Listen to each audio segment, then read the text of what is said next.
Welcome back to the Build Show. Hey, Tat. Thanks for the resub. 3 months now. Wow. Over there on the Twitch. Onra, welcome back to the Build Show. Tat, welcome back to the Build Show. Bazooka Builder, welcome back to the Build Show. Jesse, welcome back to the Build Show. Monkey Man over on Kick, welcome back to the Build Show. Yeah, it's a pretty decent build, right? I wouldn't say it's like high-end. We're just using standard black cables for the record. Yes. The build, or it is time to do the build for Jeremiah. We got the 5070. I actually got this at Micro Center. If you didn't notice the sticker, it's a Micro Center sticker. Thankfully, I was able to snag one before they all vanished and disappeared again. Like a rare leprechaun. Above mid-tier for sure. Yeah, I'd say it's flirting with above mid-tier, yeah. It's a good solid, balanced build is what it is. This is what I call a really balanced build. And for the price point, I mean, it's a pretty good. It's what a gaming PC should be nowadays. Should be around this. But with the price of parts, it's difficult because your graphics card costs, you know, $600 or more than half your budget. So, MSRP on this 5070, I think it was like $699, sadly. It was almost half the budget of the entire build for the card. You know, the CPU, motherboard, RAM combo, you can get around $400 at Micro Center. Contact frame is what, $6-7? SSDs are going up in price again, so just be aware. If you're getting or looking at SSDs, they're going up in price again. They always do this every time. From the beginning of the year until now, they usually slightly increase in price, and then around mid-year, like August, July or August, they start coming back down in price, and then they're really low, usually around, I'd say around September, October. They're really low in price, and then they go back up around the holidays. So, best time to probably buy SSDs is September, October.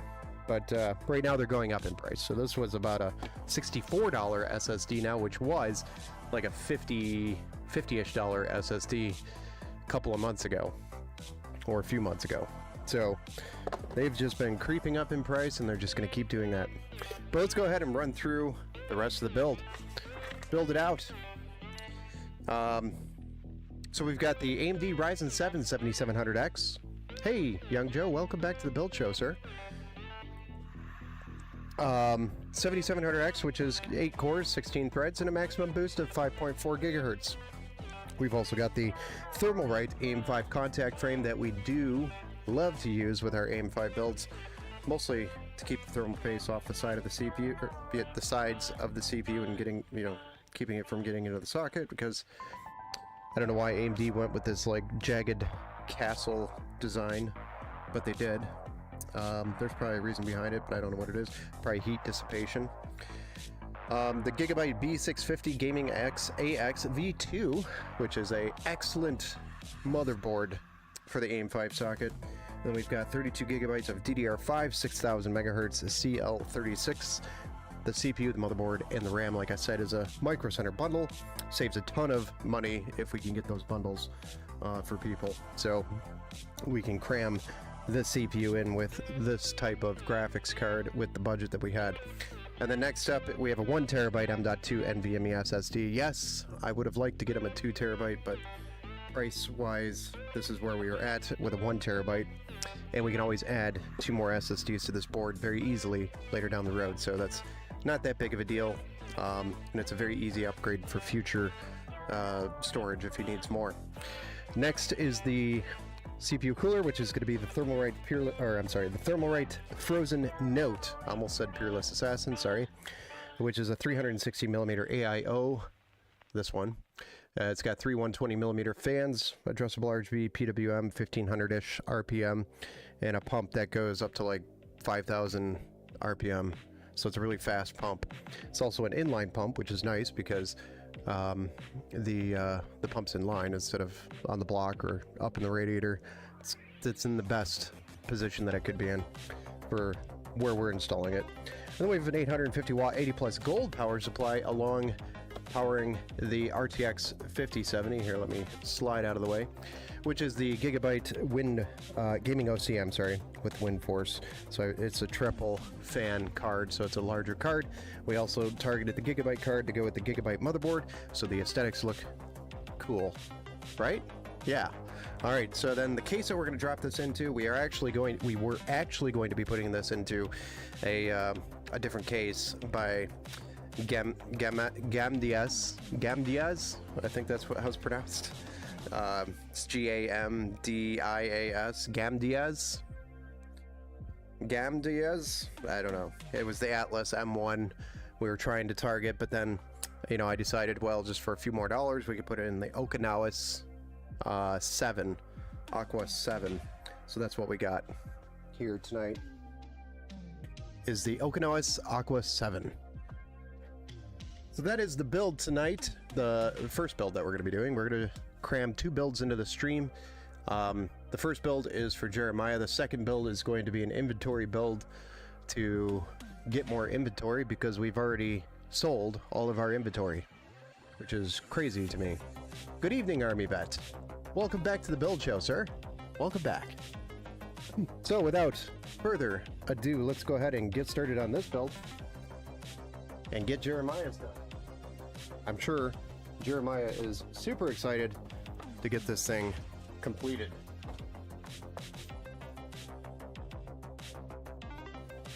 Hello, good to catch the stream.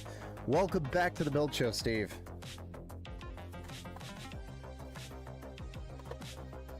We just got started, and it's earlier. It's an early start. This is considered early for me for the stream. Close enough. All right, so we're going to start with the Gigabyte B650, and then we'll work our way through the rest of these components one by one until the build's complete. Hey, what's up, Marksman? Welcome back to the build show. Excited to see it. We're going to be building in the Okinawa's Aqua 7. I can turn this music down. I know it's a little loud. I don't think I turned it down since yesterday's end. Let's drop that music down a bit. Sorry. Bad habit of forgetting about that. But there you go. Hopefully everybody heard me all right. And we can zoom right on in here. Okay, the camera says no. We're going to zoom back out. There we go. And we're going to get our CPU installed first, and then we'll add our contact frame.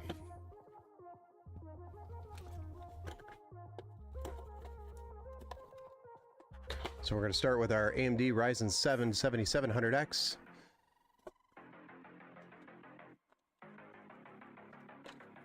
Again, this guy has 8 cores, 16 threads. It's a nice beast of a CPU to start with.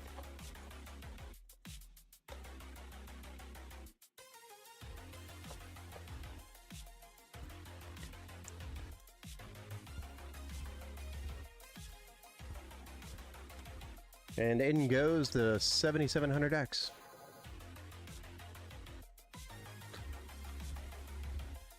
My dad made it home. Oh, wow, that's great. No, that's good. That's a great update. From the hospital with a 24% survival rate, so we are so lucky. So thanks for the prayers. You're welcome, sir. I'm glad he was able to get home. That is awesome. Awesome news to hear. All we want to hear is positive news after this. The beginning of 2025 has not been that great with, you know, life events and things happening. So it's good to hear some positivity. Outside of the builds, you know, those are always good. We're going to keep that positive vibe going the rest of 2025, right?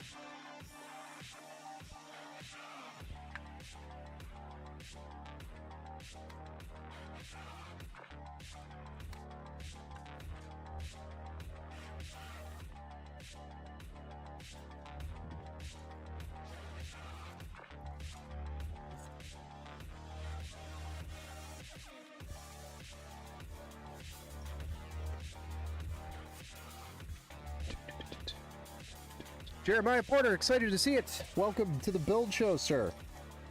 We're doing it. We're finally doing it.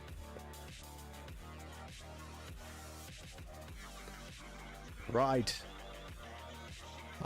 Steve, 75-inch Longview, Washington right now. Spring is here. Nice. 75 degrees there. I said 75-inch because I thought we were talking about a screen at first. 75 degrees there in Washington. Nice. Yeah, it's nice and warm over here in Michigan today as well, which is definitely helping the positive vibes as we get through winter. Hopefully, finally, we're done with winter here in Michigan, right? Oh my gosh. Finally a warm day.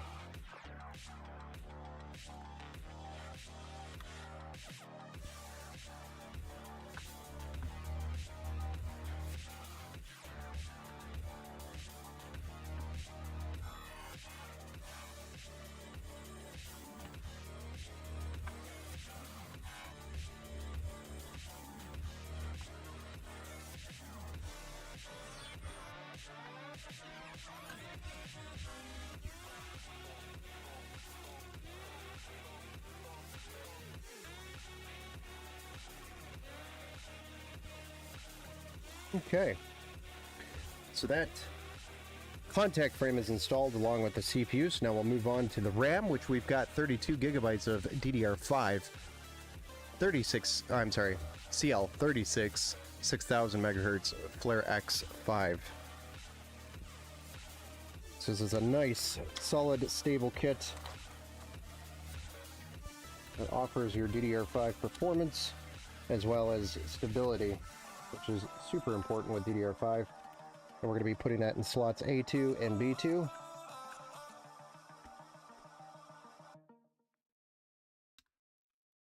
Got to get that in there all the way. And then next up, we're going to install a 1 terabyte MP44L by Team Group, which is a Gen 4 PCIe 4.0 Gen 4 SSD.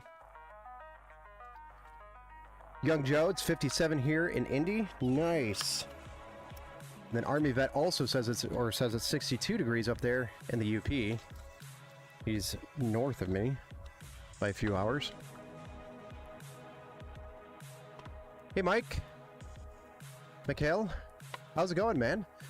Welcome to the Build Show. Positive? Yeah, stay positive. Altered to go. What's up, man? Welcome back to the Build Show, sir. What's the CPU under 240 that will keep up with modern games to build a system? Ooh, under 240. So, I like to go with this one, the Ryzen 7 7700X. If you can get it in a bundle with Micro Center, it's going to be the best deal because you basically get the RAM for free. For the most part, saves you about $100 if you get the bundle. But the 7700X bundle with the B650 Gaming X AX V2 and 32 gigs of RAM from Micro Center is about $400. So that's a really good deal versus the CPU, which I think is in the 240 range or somewhere around there, like 200 and something dollars. Somewhere between 200 and 250. But the 7700X, if you're just buying the CPU and you don't have a Micro Center nearby, is going to be the best option in that price point, in my opinion. Or the 9700X, of course, would be another option that you can get. The 7600X would be fine, yeah. It would be fine. It would keep up with most of today's cards, unless you start getting into like the 5080 I think it would bottleneck a little bit on the 5070 Ti, but I mean, you'd have to be running 1080p for it to bottleneck, I think. And if you're running a 5070 Ti, you're probably running 1440p, which is a bigger load on the CPU, or on the GPU.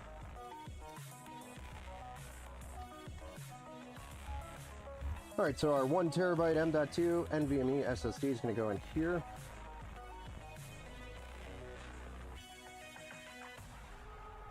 Apparently I'm getting older and blind.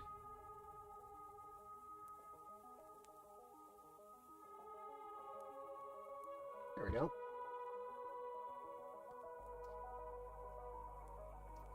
Jeremiah is getting really uncomfortable after I just said that. Wait, I'm letting a blind guy put my PC together? I actually get challenged all the time to build without with a blindfold, so do not encourage that here.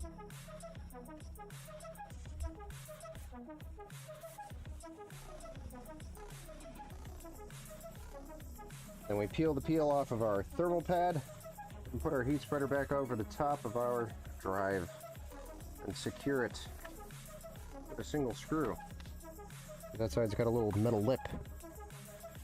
Alright, so we've got the motherboard already taken care of with the CPU, the contact frame, the RAM, the SSD. Next, we're going to get the case out, drop that in there. And because the cooler is going to use these brackets, so we don't have any mounting brackets to deal with. Super easy build. I really like this build. So we'll get the case out. And again, it's going to be the Okinawas Aqua 3. We're going to whip out here. Let's go ahead and get a zoom out so we can see what we're doing. There we go.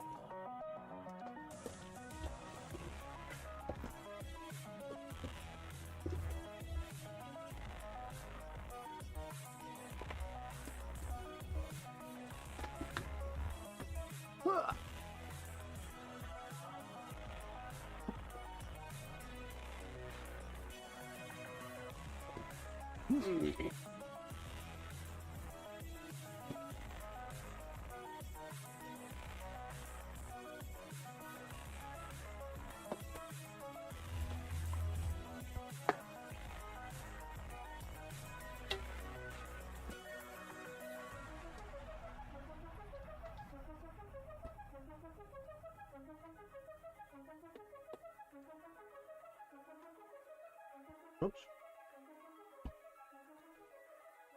Hey Jeffrey, welcome back to the Build Show. I know there are better cards for the price, but do you know if a Bifrost A770 is an okay GPU? I would say go for the B770 or the B570 or the B580. One of those. Yeah, for the most part, I'd say the software issues have been fixed with the drivers, yeah.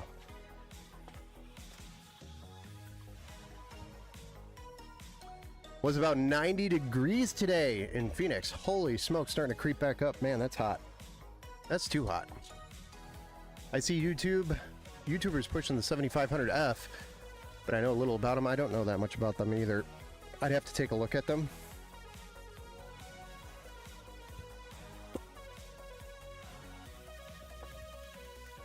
Actually never built with them before, so I don't know how I feel about that. I don't make recommendations if I haven't dealt with it before. So I'll just say I have to investigate further and come back with an answer at another time. Yeah. But I'd say the B570 or the B580 would be the better two cards to get. We should be able to find some. Okay, cool, thanks. I like that one because it matches my ARGB build as well. Okay. Yeah. I mean, a lot of issues with Intel cards have since then been resolved, so there's not as many issues as people had when they first launched them, which the A770 was an initial launch card, so the very first one.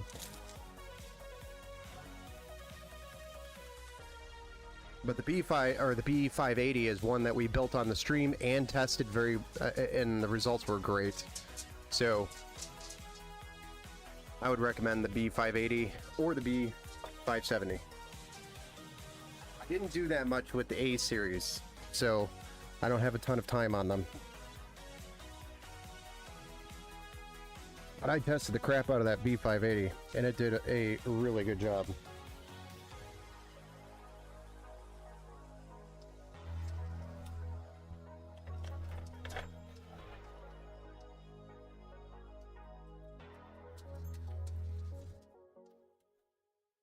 Alright guys, let's see the build quality of the Aqua 7 from Okinawas.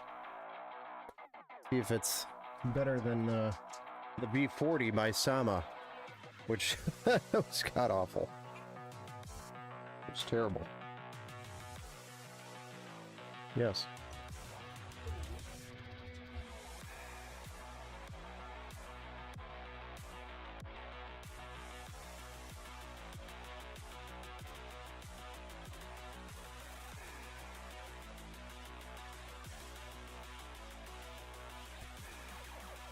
All right.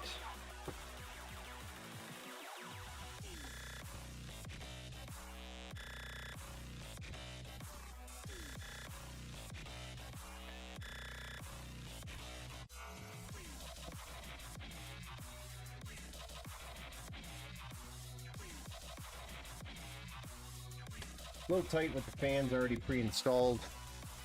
Let's see if we can get this.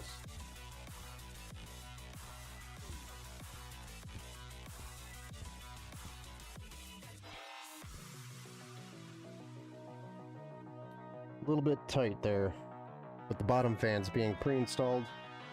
That's a little bit, but you're able to get them with a slight angle depending on what screwdriver you have.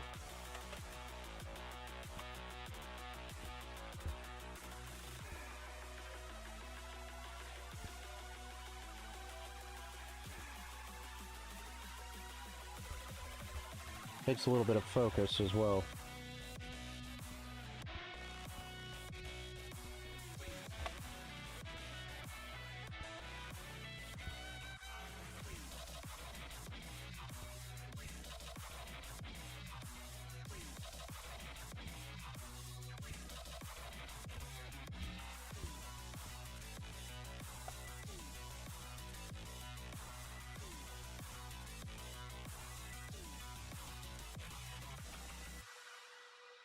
Start it.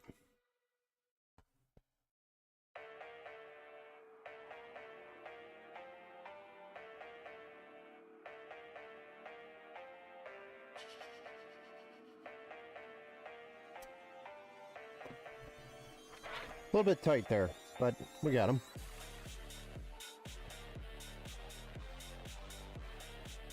I got the Aqua 9 for my new build. I just got to get the GPU.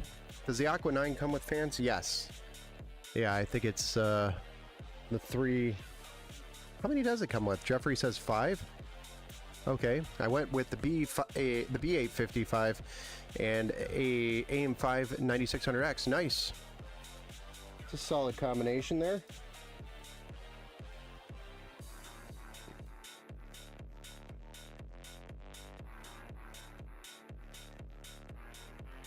B850 F, I think that's a correction. Nice. It's a good combination. That must be an Asus board with the Dash F.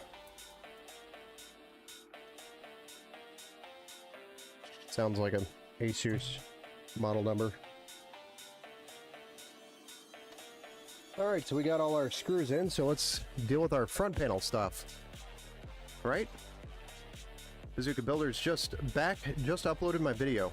New video. Nice. What video did you upload?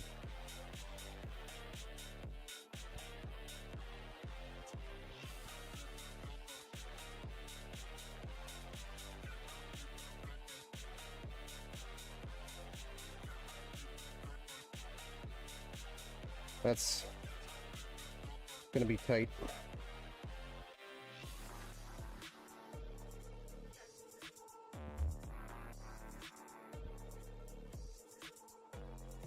we got our front panel stuffs going here.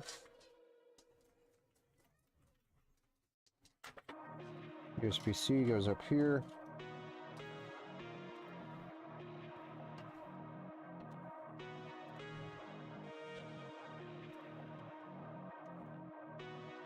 HD audio here. And our USB 3 here. And then I believe we have an ARGB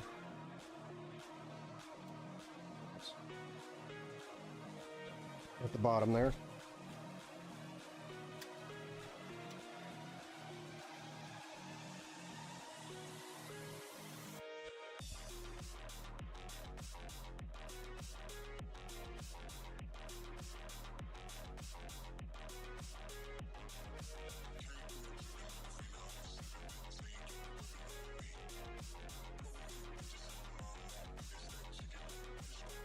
We're just going to remove this sticker that says, "Do not connect to the pump header."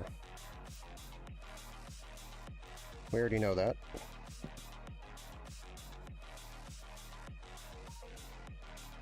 We'll have a pump connected to the pump header anyway.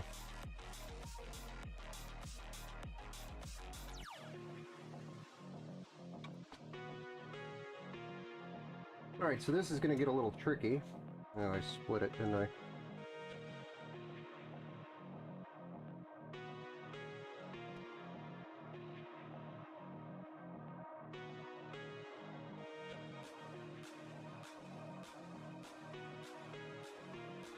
Might even need to come up from down below to make this work.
A little tight.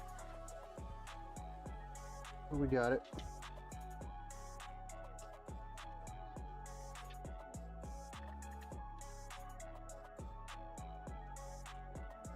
Now the rest of these are going to be a real big pain in the butt because these bottom fans are already installed. But it's okay, we'll figure it out. I always do.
Okay.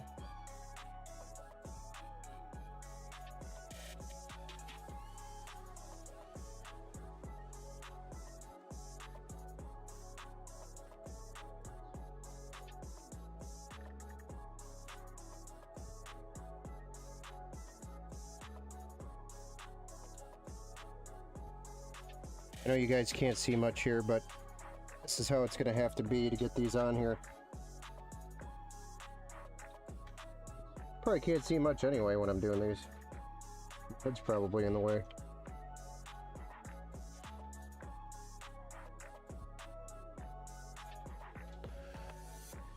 Ben, did you watch The Last of Us Season 2? I have not. I did not watch it.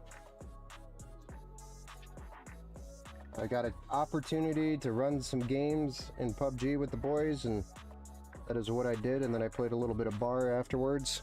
So, what's Max doing? He just ate dinner, and now he's over here licking his lips and looking up at me as if I'm going to give him more. A Minecraft City tour. It's 30 minutes long. Nice. Is that of the city that you've been working on? Which is, by the way, insane. I don't know how we're getting this in here. This is such a tight fit. Holy smokes. We gotta get creative here, guys.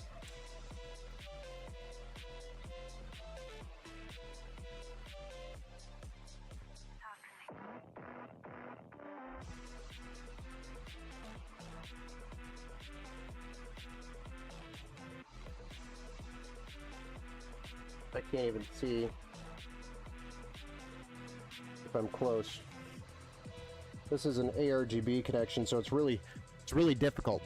The different one? Okay. We'll have to check it out.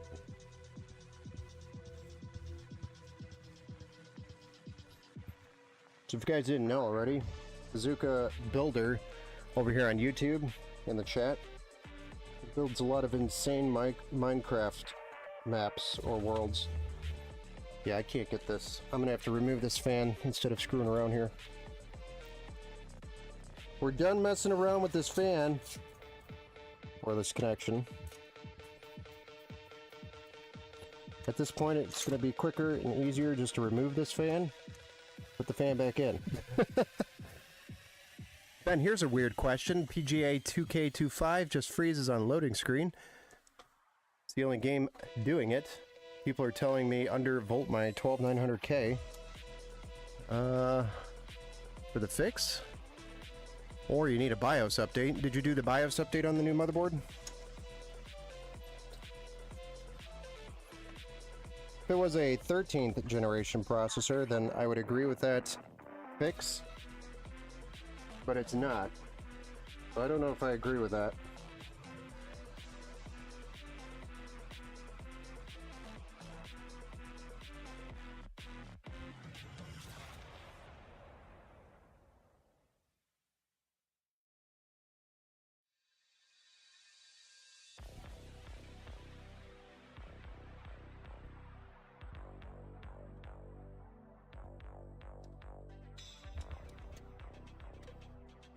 Holy smokes. What a pain in the butt. So on top of the fan being a problem, the connection itself was a little tight, so even if we got it lined up, I don't think we would have been able to get it with the fan installed. So I'm glad I just decided to do this.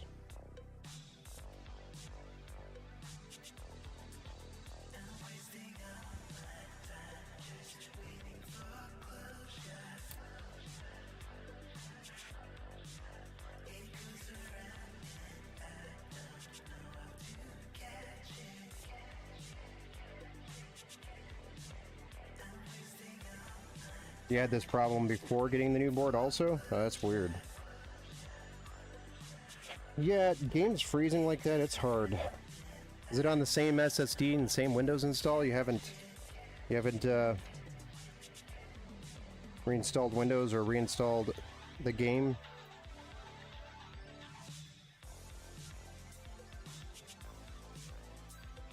I would try that. Uninstall and reinstall the game. See if that makes any difference. It seems kind of odd if nothing else is having any symptoms like that. Cloud gaming is probably more stable on Linux because there's less running in the background to run the operating system, Ant-Man. It's a lighter operating system on the hardware. I've reinstalled on different drives, nothing works, so man. Yeah, I don't know. That would be kind of a deep dive situation where we'd have to start doing some research and troubleshooting. What's up, Ben? Twitch drops a lot of ads. So now I'm here with myself, but still have your channel open in Twitch on my PC. Oh, thank you. Love this case, the Aqua 7. But since I'm a MATX boy, Aqua 5 for the win. Yeah, the Aqua 5 is also a great case. In this situation, we got the CPU, the motherboard, RAM in a bundle. And I try to go ATX as much as I can because we just don't know what else anybody's planning to put in the system. So we want to make sure we have room, obviously, to add any expansion cards and things, you know. You never know what's going in a system later down the road. I try to get that answered before we build, obviously, but you never get all the info. So this is a great start. But yeah, micro ATX being a smaller case, definitely good for people with less space.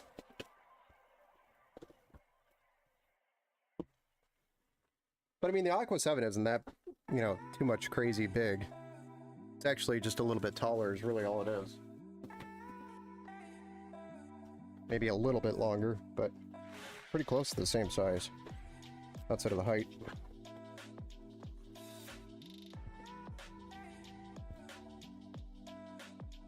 We're going to go ahead and get the power supply out so we can get our EPS cables in before we install our AIO radiator. And that is to resolve any issues with clearance, so I don't have the same issue I was just having trying to get that cable plugged in. I have our EPS cables plugged in already. Make it a lot easier. Maybe try undervolt and see how it works. Yeah, I mean, it doesn't hurt to try it. You can always undo that. It keeps other games stable as well as making 2K stable. Yeah, I don't play a lot of 2K, so I don't know. And I haven't had anybody really reach out to me about 2K in general, 2K issues, so I don't... the first time I've heard of that issue.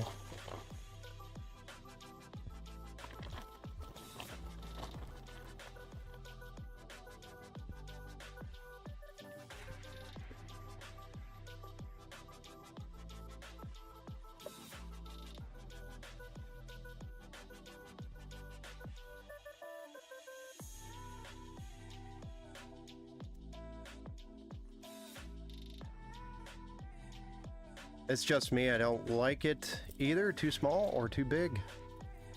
Do you have any recommendations on a 24-pin streamers that don't cost a ton? I actually have a off-brand, not Lian Li, but here to test, and I haven't tested it yet. It looked interesting, and for the price they weren't too bad. But of course, nothing's going to compare to a Lian Li streamer.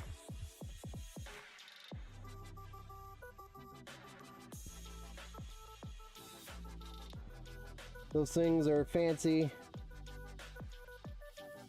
Fancy nice. All right. So now that those are in the EPS cables, we could get our AIO out.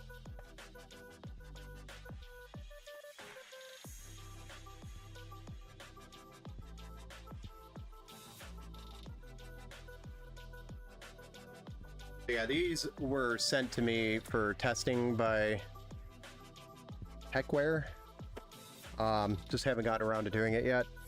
But they're ARGB extension cables. They don't have the power cables, so you're basically attaching these to your existing cables. And I haven't gotten to test or play around with these yet. But they seem legit. But the package includes both the 24-pin and then the GPU cable, so you can cover both of them, and they just cover up your existing power cables. Basically, they attach to them somehow. I think they have some sort of bracket that attaches to the cable that clamps to it, kind of like a hair clamp or a C-clamp, I guess. Some sort of clamp, and then they plug into your addressable RGB header on your motherboard. So it's limited to what your motherboard can push out, so you don't have the fancy Lian Li software to control it. These are actually in white, which is interesting. So, anyway.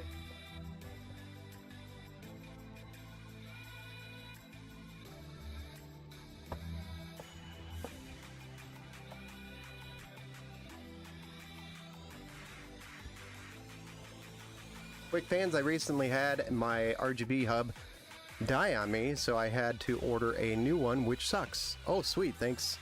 I'm going to check it out. I think they are available on Amazon, Jeffrey. Again, I haven't tried them yet, so I have no idea how they actually work, or if they're any good for that matter. I don't know. So just keep that in mind. You're going into the unknown.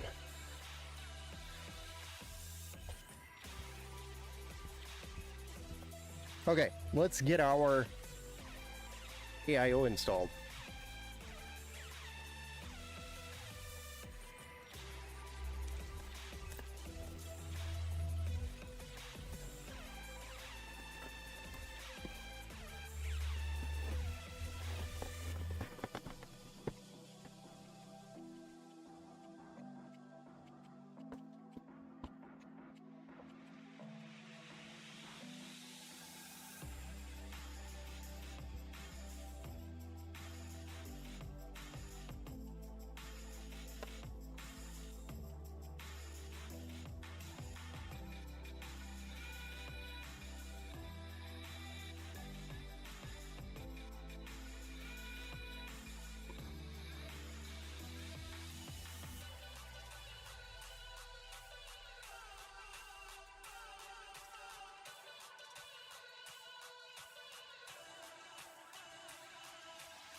Hello, can I ask you a question about PC case? Yes, Hema, welcome to the build show. Go for it, shoot the question.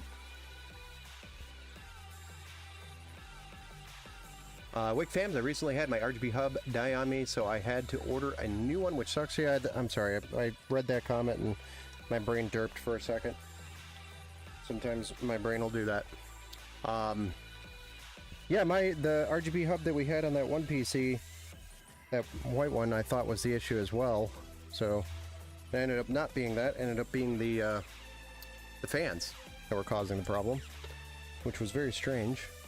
Hema over on Twitch. My eyes are set on a PC case, but many say the airflow from the front is not good. If I place 2 extra fans on the top, will it help? It'll help with exhaust. So typically, I don't know what case you're talking about. If you have a case model you want to drop in there and let me know, that'd be very helpful. But let's go ahead and talk about case airflow real quick. So with your case, you typically, on your standard ATX case, you don't have these side case fans. These side case fans are unique to this case design. So typically these are on the front, where your intake is on the front of the case, not on the side. And that's intake, so that's your airflow into the case. And then the top fans are generally exhaust. So you have airflow in, that gets drawn up towards the top and blown out. And the rear fan is also exhaust, which helps draw the air to the back of the PC to help get some airflow towards the top of the GPU and over to the top of the VRMs and everything over here, which is important. So having a rear fan and front fans are the most important thing. But to help with exhausting the heat, yes, top fans will help with the exhaust. You do not want the top fans to be intake, because that just pushes your hot air down and kind of traps the hot air down here by your graphics card. So you do not want intake on the top, you want exhaust. You want intake on the front, exhaust on the back and the top. And then if you have a case that supports fans on the bottom, those are going to be intake as well. So intake on the front and the bottom or side, and then exhaust on the top and the rear. That is your typical airflow for PC cases. Corsair Bridge Spec Delta. I'm actually not familiar with that case. How do I undervolt the CPU? Offset the voltage. You know, if I would say look up a YouTube video, because I would have to look up a YouTube video on how to undervolt an Intel CPU in 2025. I haven't done that in a while. just to make sure I was doing it right.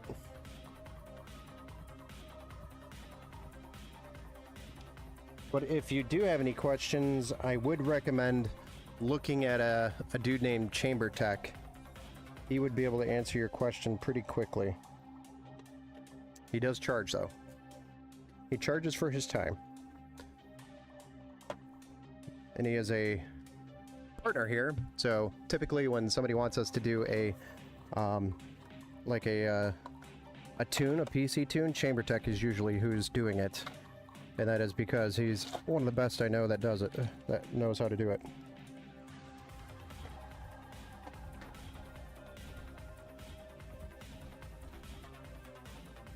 Yeah, each CPU is going to be different.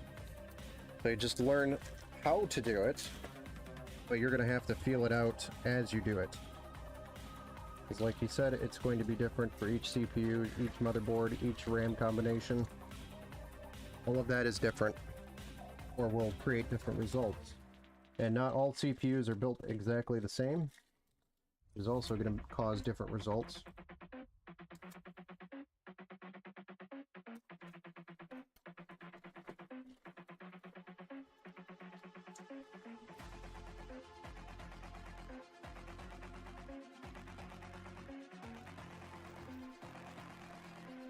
Are those Okinawa fans PWM? They are, yes. At least the hub was. I'll double check that for you in just a moment. Nice. Just what I wanted.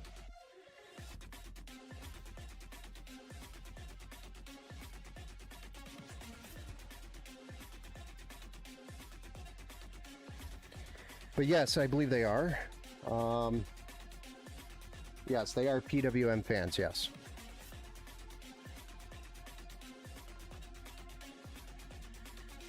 I'm going to do my fancy little zip tie trick here. Make this a little easier.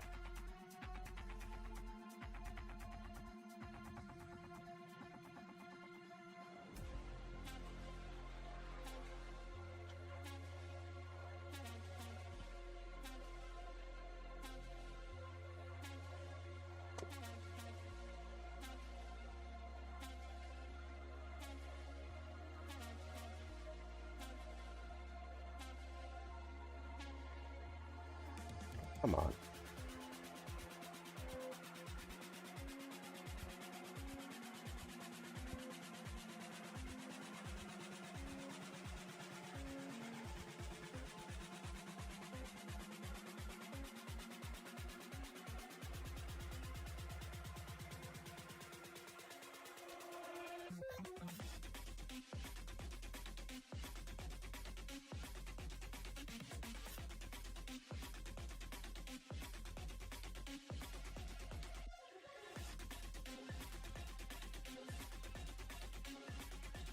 Fancy little zip tie trick works every time.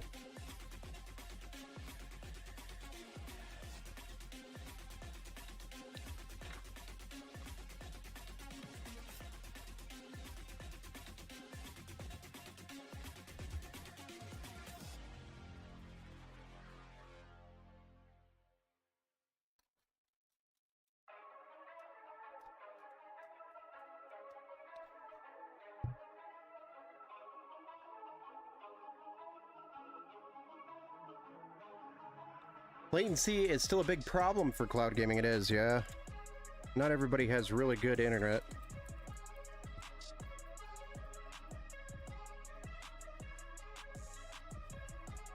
What's weird is...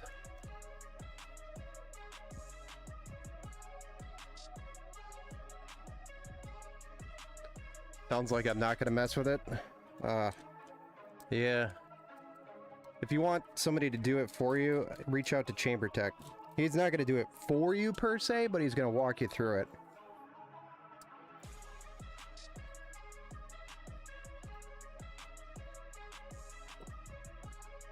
And we don't even know if it's going to solve the problem or not.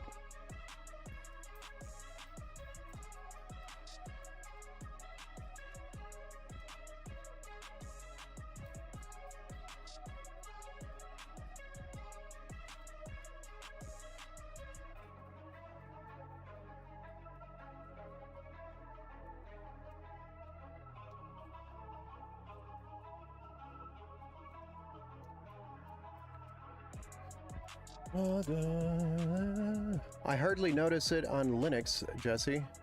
Windows, yes, you do notice it. That is interesting.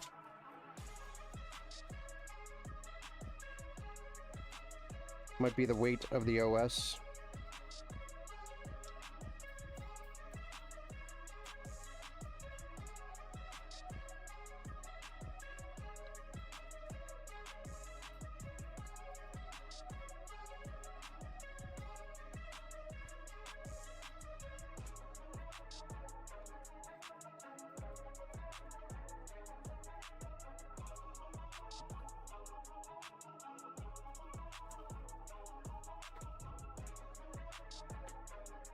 Look at that. Nicely, cleanly installed, easily. AIO. How many builds you doing? I'm going to be doing 2 builds. Builds number 42 and 43.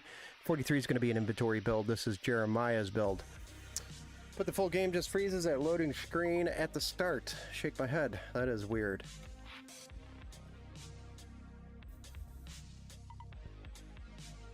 It's coming together. That's for sure.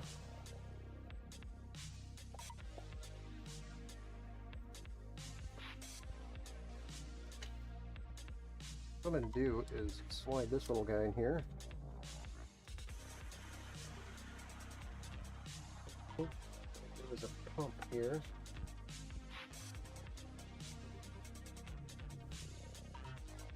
I always forget the pump's way down here on the bottom.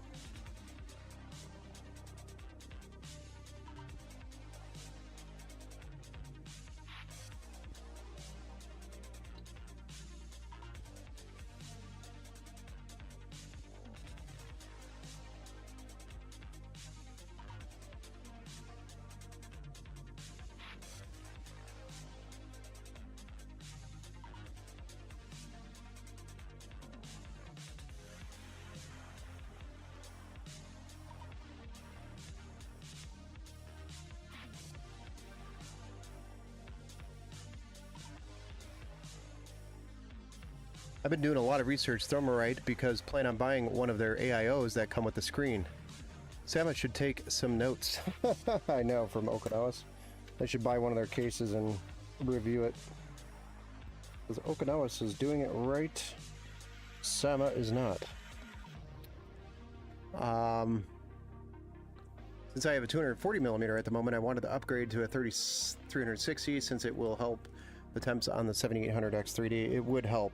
The Frozen Note is probably one of the better out of Thermalright. Their Grand Vision is actually really nice. The software, like I mentioned before, for managing... Here, I'll finish this real quick and then talk.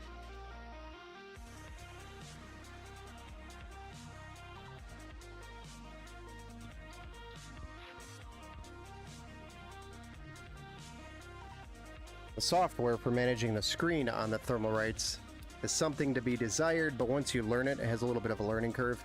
Once you learn it and figure it out, it's fine.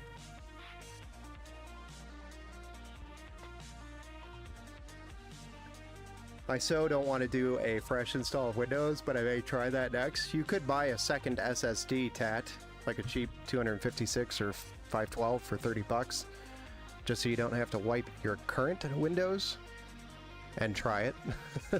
Just unplug your current Windows and plug that new drive in, load Windows, install the game, and see what it does. If it solves it, then definitely proceed.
So I unscrew these a little bit so we can get some clearance.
All right, there we go.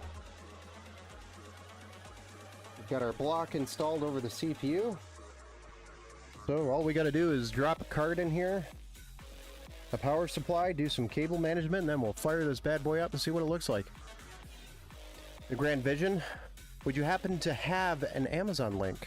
I could drop one. Are you in the Discord? Or go to the boot manager in BIOS, disable Windows Drive, or you could do that. But I think it's easier just to pull it out and put another drive in without having to deal with any BIOS stuff.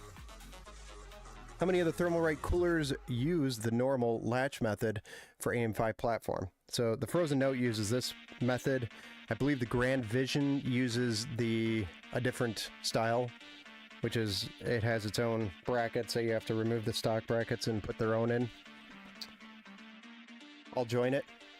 Yeah, join it, and then if you type in !Discord, it should drop a link for you there in the YouTube.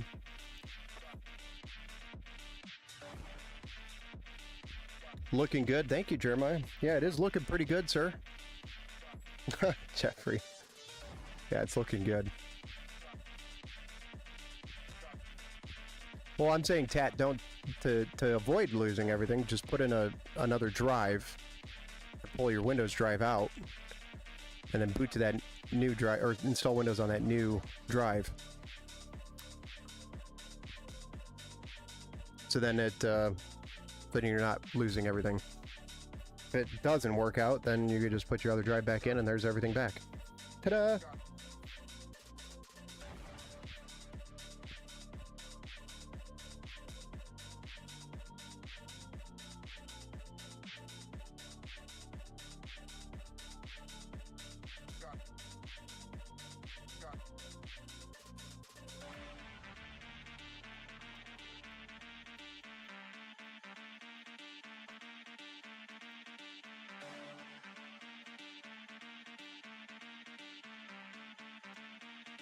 The moment we've been waiting for. I know this is why you all came.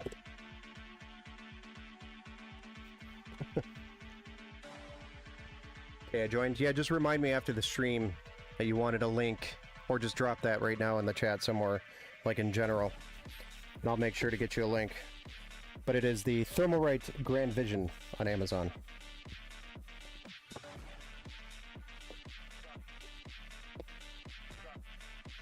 Can you build a Linux gaming PC?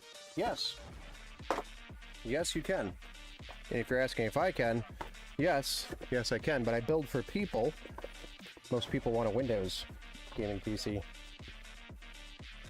Very rare for me to run into somebody with Linux. Actually, I just did a Linux project, but it wasn't on stream. And it was because it was a very long project. So it would have been a series if I did that. This one's local, right? Jeremiah, we have this set for local pickup, correct? Yes. Just wanted to verify so I could put this bracket in.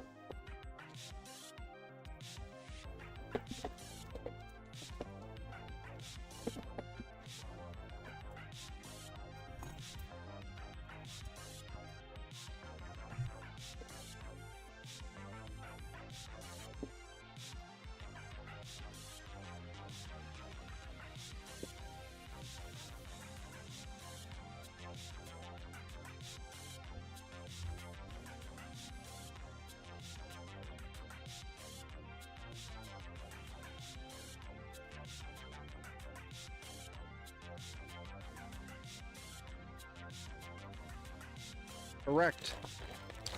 What project was it? It was a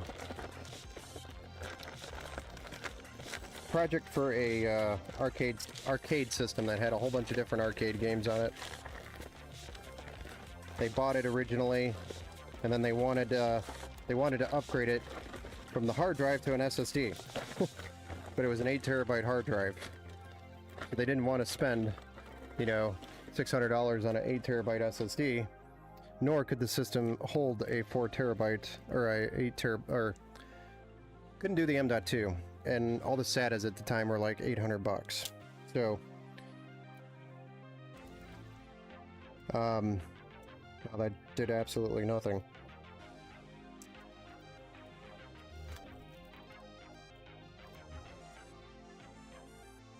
Okay, interesting. And here's our Gigabyte graphics card. I'm just gonna see if we got peels in the fans real quick, which we do.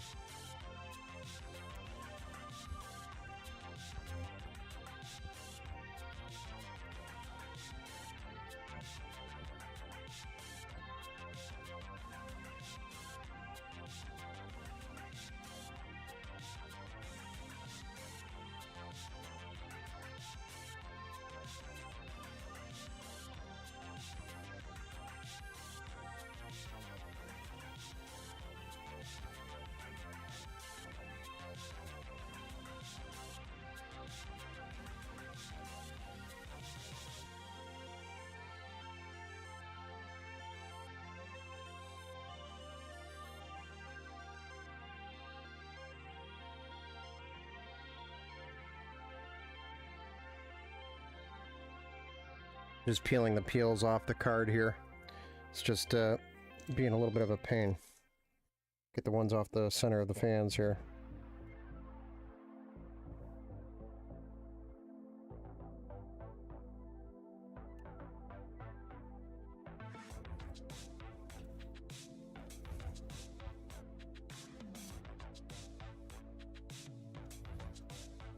Nice. Then we've got the back peel.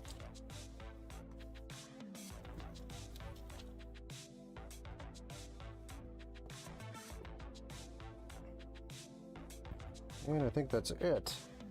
Next, we want to double check how to put this card in, because there's a specific bracket with this thing.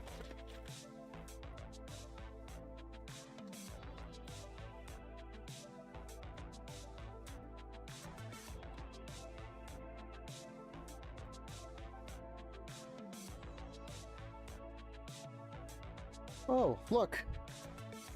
There's a installation guide.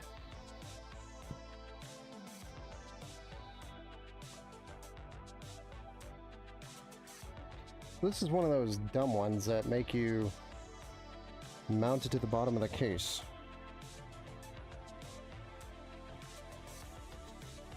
Let's see if there's any other option for this. I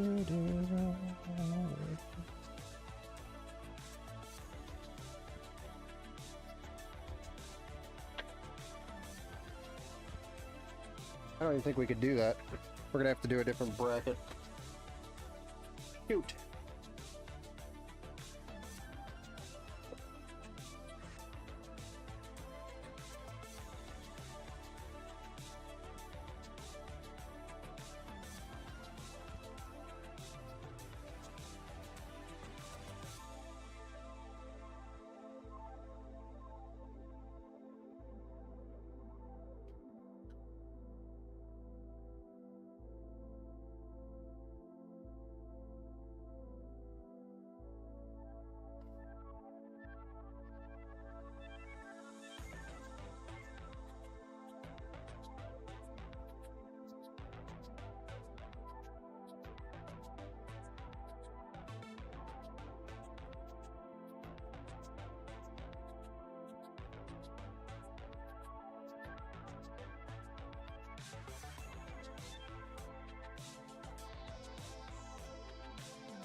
My last one, guys. I had to go digging for it.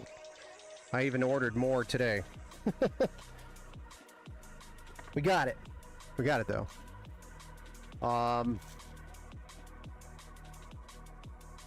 Whoa, there's a lot of stuff here. What games are you going to play? This is my son's build, actually, so I'm not sure what he's playing. I think he was talking about... Geez, what was he talking... He mentioned a couple of different games.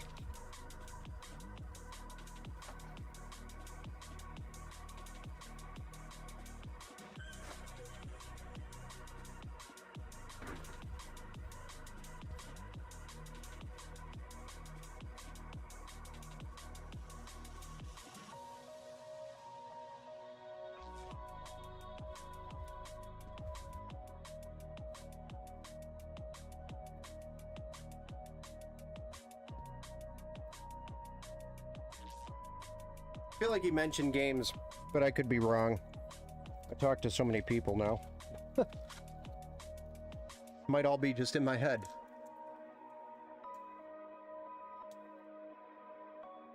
Going back to Hamma's question, I'm sorry about that. But the mesh part in the front is small. I would say, Hamma, if you're still here in the chat, can you send me a link to that case so I can take a look at it?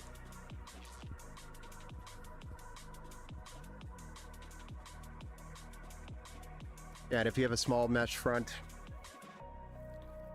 it'll kind of help, I guess, the exhaust on the top. I'd like to see the case, so I don't remember the bridge spec Delta. Oh, you know what? I do. That's the one with those red fans, isn't it? Comes with the red LEDs. Am I right? The bridge spec Delta. Does anybody remember that one from Corsair? The case?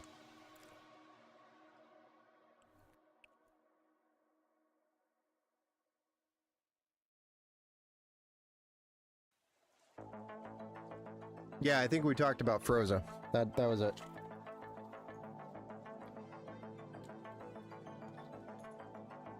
We are going to install a bracket, which means I'm going to remove two of these CPU screws, unfortunately. I'm sorry, motherboard screws. CPU screws. Somebody needs to wake up!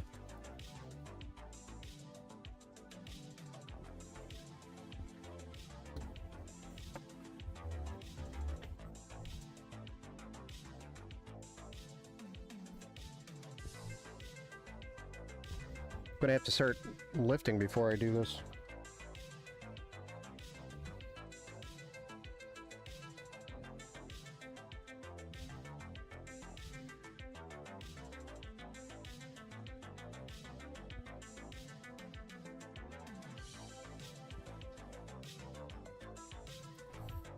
What's the command for the build info? It is !build.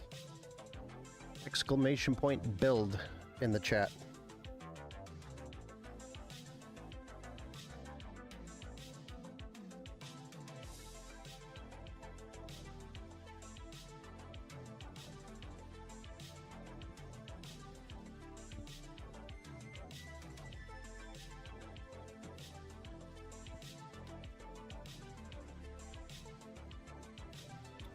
Gigabyte motherboard conveniently put this battery right where I gotta go.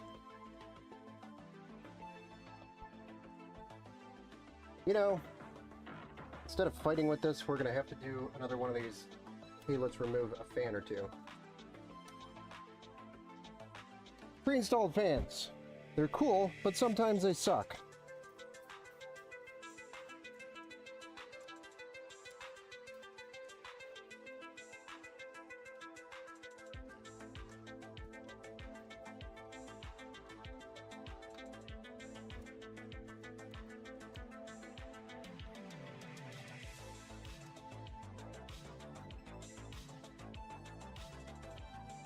Next time I build with this case, I might just pop these two case fans out.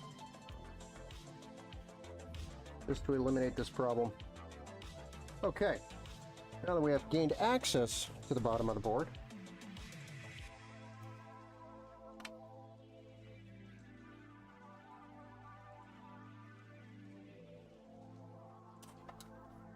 Move out of my way.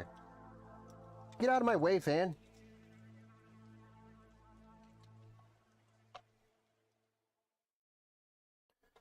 All that just for this.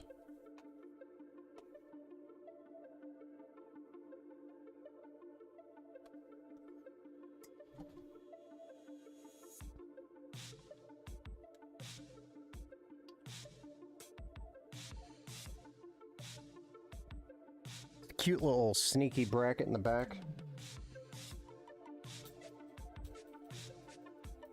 These things are nice.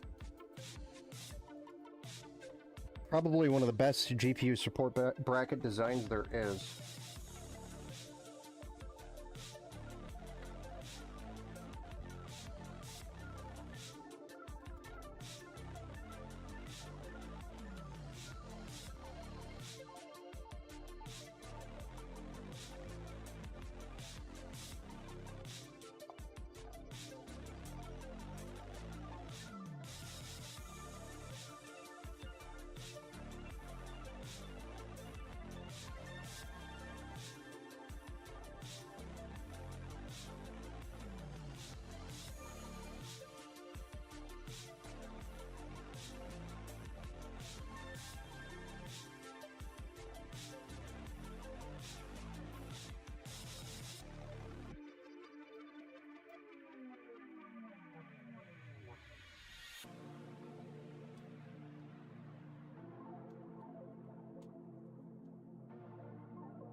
Okay, now we can put the fan back in.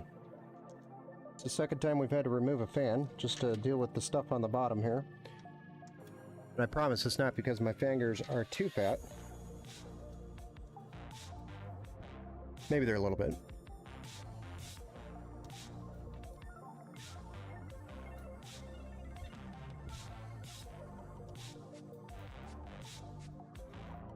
Don't worry guys, we're going to get to the GPU install. Mr. Stubby. Why do I always grab the wrong Stubby? Mr. Stubby. Little stubby Phillips screwdriver. Really nice to get in here without the full length of a shaft. What's the specs on this build? So this build is a Ryzen 7 7700X on a Gigabyte B650 Gaming X AX V2, 32 gigs of DDR5, 6000 megahertz RAM. With a Thermalright AM5 contact frame and a Thermalright Frozen Note 360mm AIO with a 1TB M.2 NVMe SSD Gen 4. The Okinawa's Aqua 7 case, which included the case fans. We have a RTX 5070 and a 850 watt 80 plus gold power supply by Segitech. So those are the specs, but you could do the exclamation point build in the chat and it would spit those all the parts out if you want to run through it again.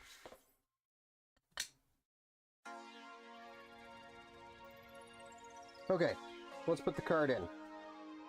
Binary.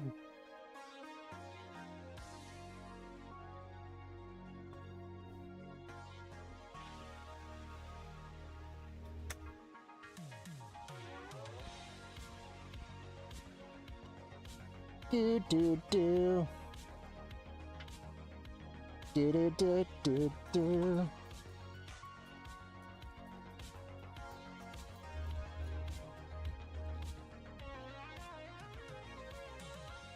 Hello?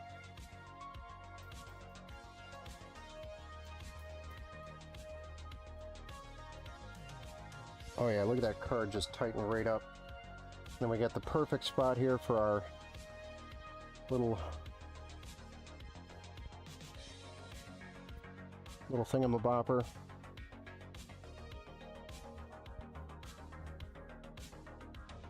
Support.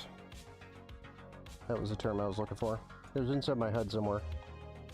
Struggled to find it and get it out. Somebody has to wake up.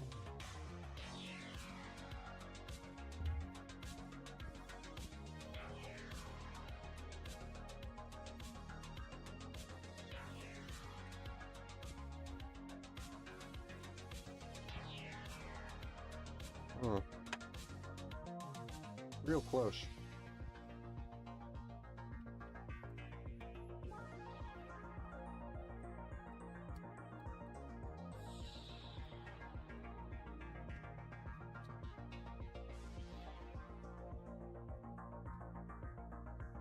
We got our little bracket in there. It's going to hold the back end of the card up nice and firm, so there's no sagging from this GPU. You darn GPU sag. Not today. What's up? Seisu?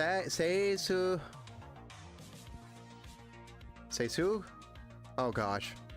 Why is it every time? My brain just goes numb when I'm trying to read your name. I'm gonna call you Sass.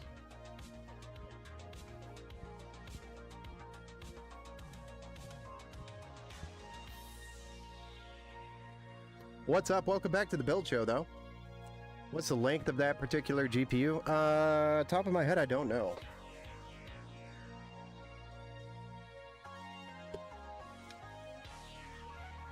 Always with the weird questions, Onra.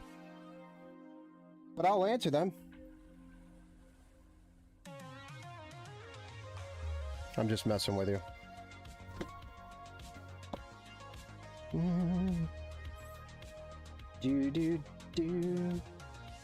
Surprised they don't have it on the box.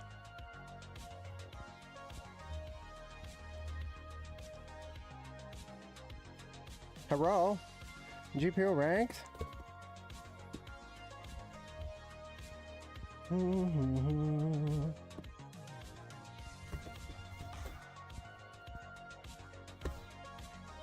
No GPU length on the box.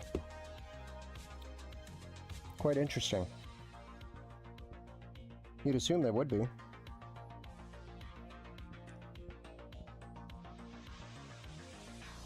Not that anybody window shops anymore, but if I was window shopping and I'd be like, hell, let's see. This is always behind glass anyway, so I guess it doesn't matter. I don't know. It's like a 300 range. It's about the same size as a 2080 Ti. Like the EVGA for the Win 3. Maybe a little wider than that, so I don't know what the dimensions are exactly.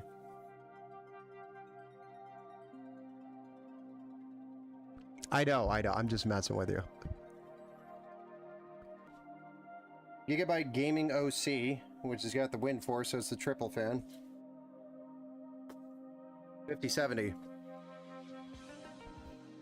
Yes, sir, a 5070 is in here. No, that's not lit up. That's just a light reflecting off of it. Ether! Hey, yo, everyone finally made it to a stream. Welcome to the Build Show, sir. My internet is 1,000 down, 1,100 down, I'm sorry, and 35 up, and because it's not fiber, I can get fiber here where I live, so it's the best I can get. Can't get fiber. So it's the best I can get from a cable to a modem. Yeah. Same situation for me as well, Steven. Can I ask a question? Yes. Feel free to shoot a question. We're going to spin this around. Pretend like we didn't see all those cables as the anxiety sets in. And we're going to set up our power supply so that we can install that, which is an 850 watt by Sagittep. We unboxed it earlier, so just so you're aware, so we get our EPS cables in without having to deal with the AIO. Damn it.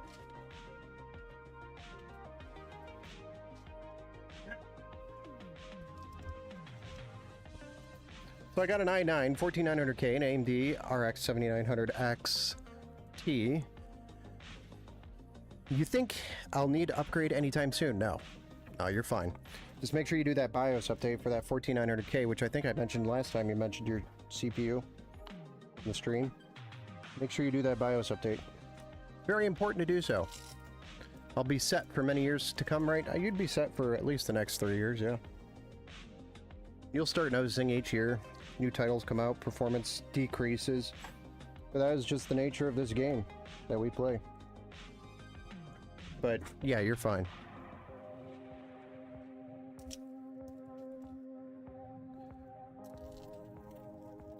Depending on what performance level you're anticipating or expecting throughout those few years, you will notice over the course of a couple of years performance loss, but that's because the demand from the titles are going to be increased each year.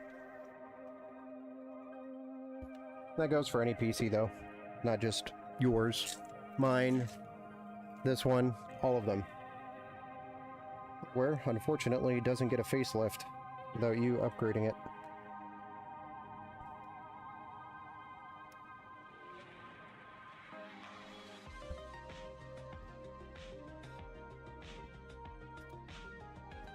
Almost missed that peel. That would have been interesting.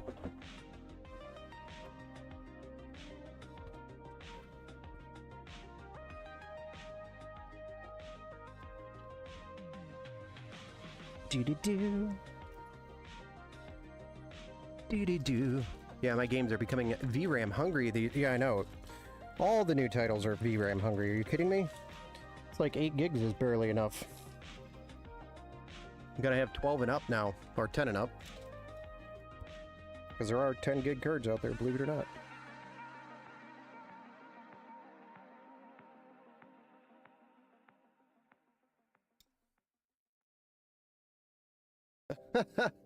I don't even think 12 gigs. Well, 12 gigs is like your minimum target, but 8 gigs is still enough.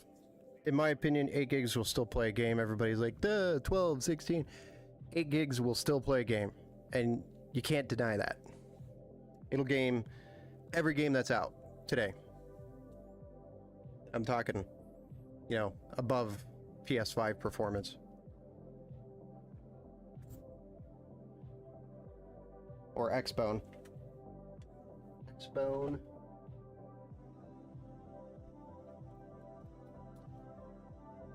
So basically, if you're saying 12 gigs isn't it anymore, this 5070 doesn't have enough horsepower, which would blow my mind.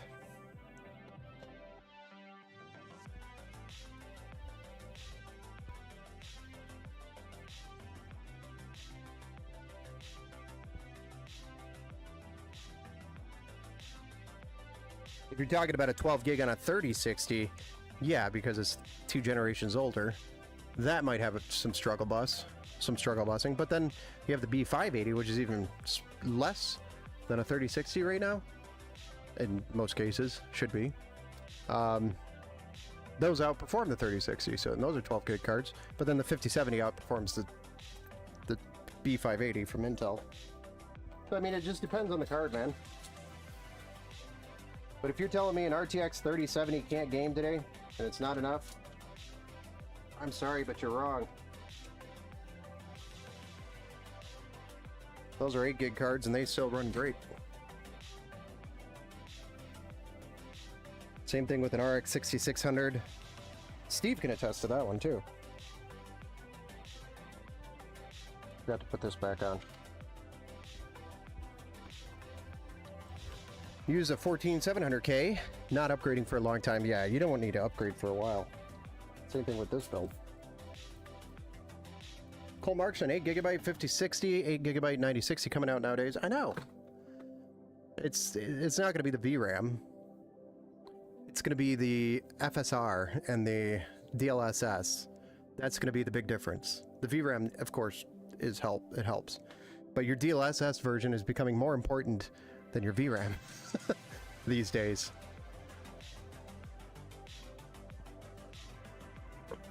Frame generation.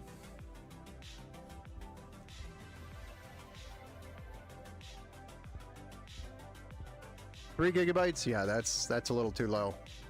The 4 gigabytes is too low. You can still game on it.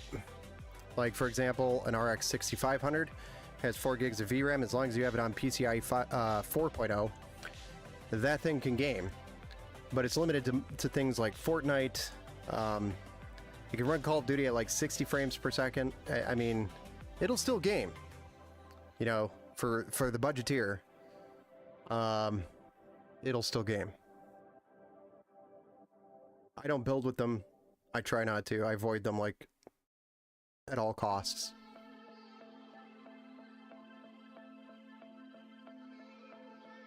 But, you know, when you come to a place to have a PC built, you're expecting a real gaming PC, so that's why I don't build with them, is because even though I have people come to me, they're like, I have a $500 budget, and I'm like, yeah, that could be an RX 6500. I usually just tell them, look, you're probably better off just finding a used PC on the marketplace that somebody's trying to get rid of.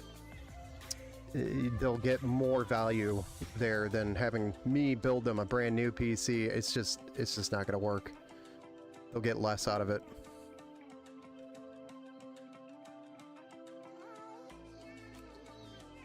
You know, 550 is like my bare minimum, and that comes with a GTX 1660 Super with 6 gigs of RAM, GDDR graphics RAM.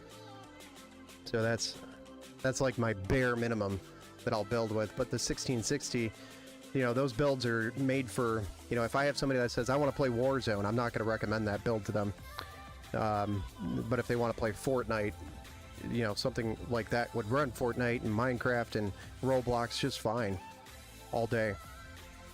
You don't need a 5070 to run Fortnite, though it does help a little bit with frames, especially if you're trying to reach like 200 plus.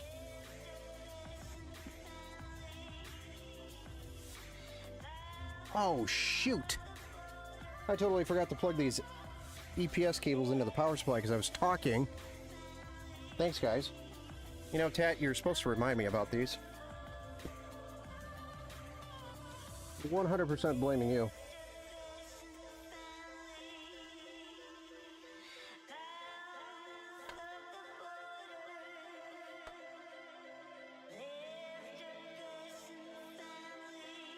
Now I gotta stick my fat fingers in this small, tight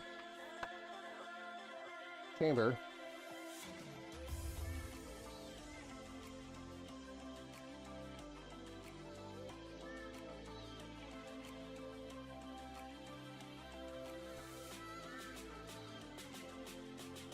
There we go. We got it. All good. It's all good. Don't worry. Don't have to pull the power supply out or anything.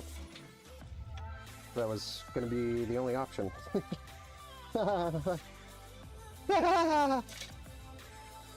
Is 20 gig VRAM overkill?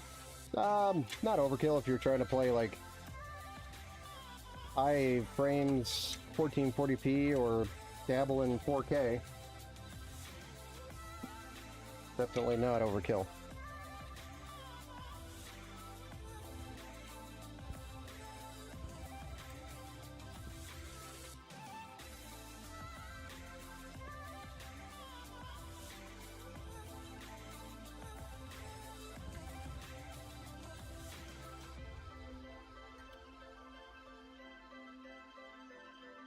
One, two, three, where's,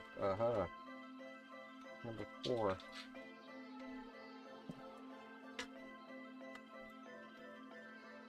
We gotta get this AIO all plugged in. We've got 3 fans.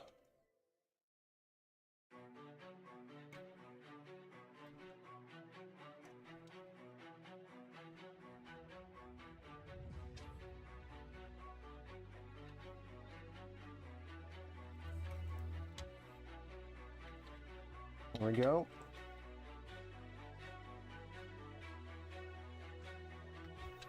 Then we got to get all these RGBs plugged in. ARGBs.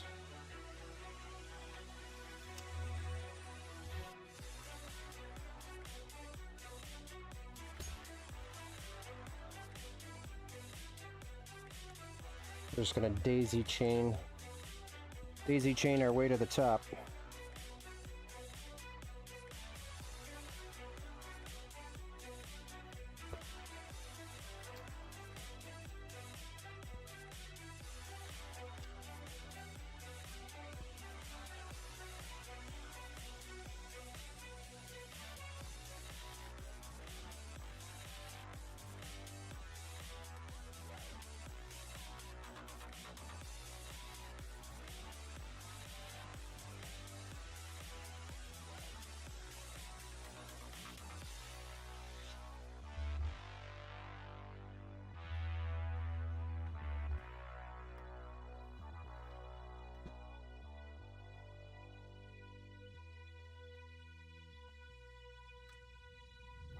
Could you just...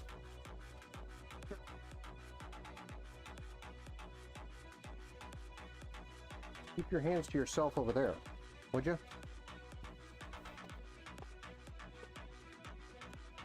Alright, power supply time.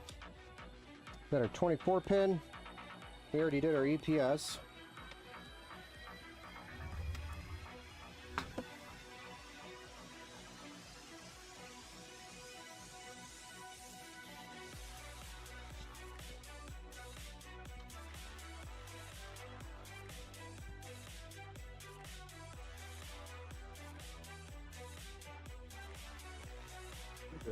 What do you mean?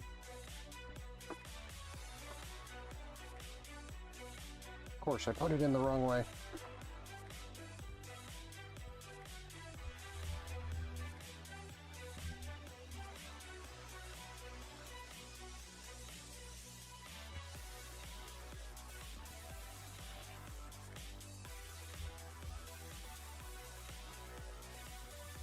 I have to put some zip ties on that. 24 pin. Easy peasy.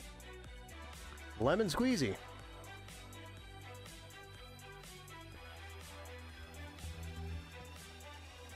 Not Yo Biz. MSI Tomahawk B550 5600S X Peerless Assassin. 32 gigs of Samsung B-Die 3200s NZXT H5 Flow, 2 terabytes Samsung 980 Pro 750 watt EVGA power G3 PSU 3070 worth $1,200 if pre-built. Brand new, yeah, maybe. If it was brand new build, 3,000, 1,200 maybe. Used? No. That is not a used price. That is more of a new price. Yes, you made a wise choice.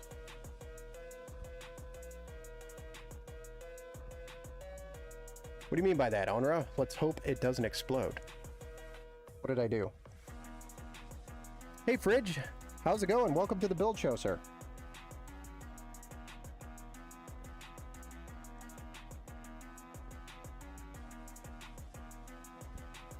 Yeah, the only issue is the high prices for 8 gigabytes. Yeah. I know. 6 gigabyte is like the bare minimum nowadays. The bare minimum.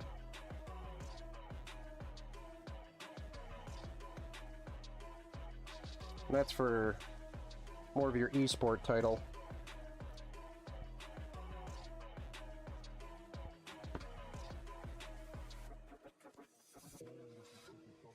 I hope I didn't unplug anything there. That in there. Of course, I can't see Jack and Jill. Looks like everything stayed plugged in. Okay. So now, all we gotta do is cable manage this thing.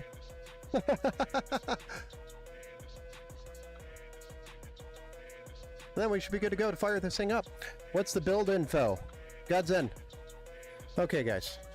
Exclamation point build in the chat. That is going to be the best way to answer this question.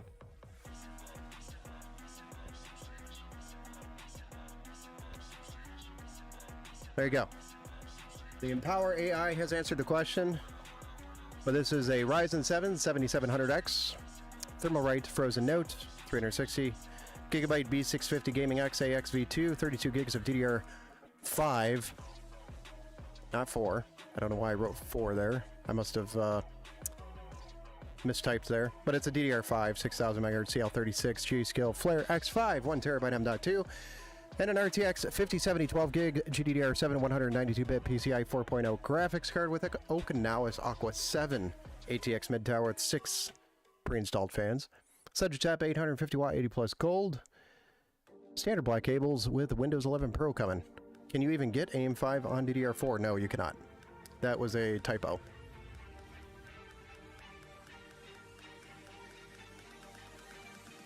I think 1080p even, Steven? Why GPU usage so low?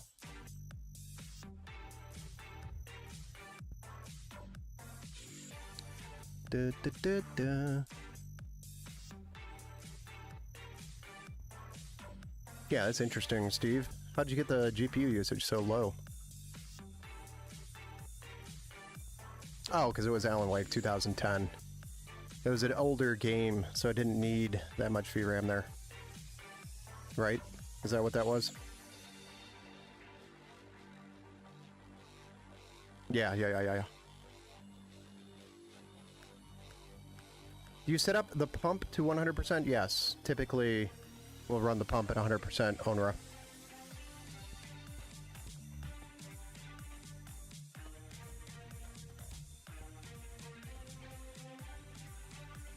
One of my computers has a 6600 XT, which, by the way, is a great card. Great 1080p card. You gave me a recommendation on a case a while back. It was the Montech 903 Max. Thanks for that, because I've been building a ton of PCs with it. It's just such a good value option it is, yes. These, by Okinawas on Amazon, are also a great value case. Just in this particular case, because the bottom fans are pre-installed, it's a pain in the butt to get to everything at the bottom of the motherboard, so you might have to uninstall a couple of fans. But, for the most part, great case, other than that. So it's the build experience that is problematic in this particular build situation.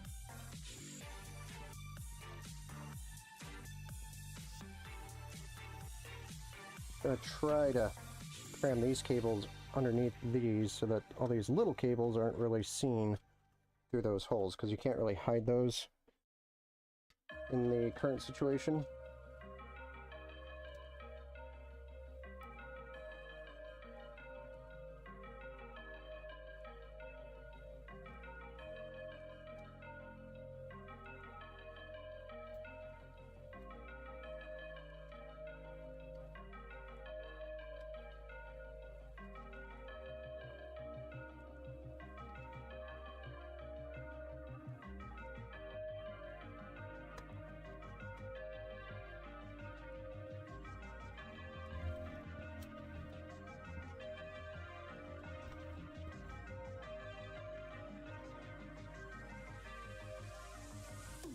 Nope.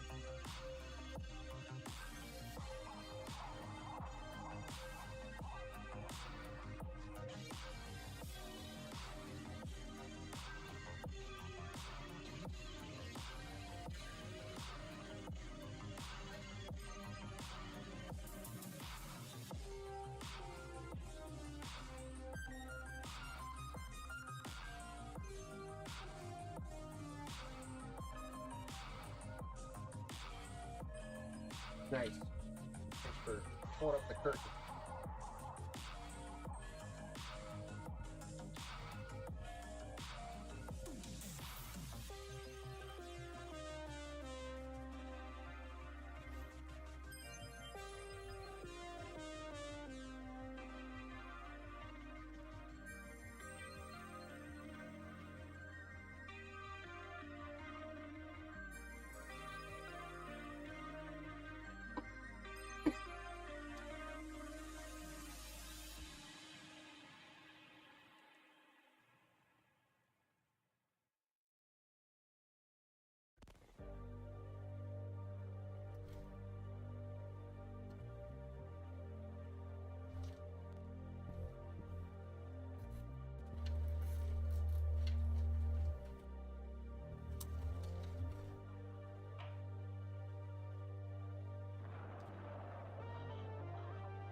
Do.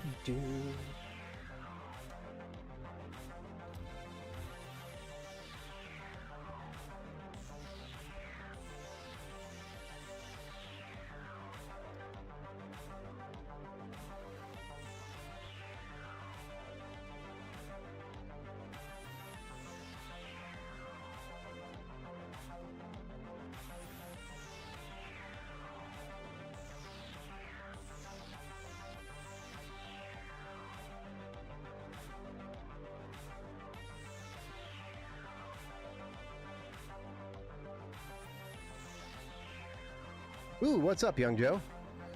Let's see here.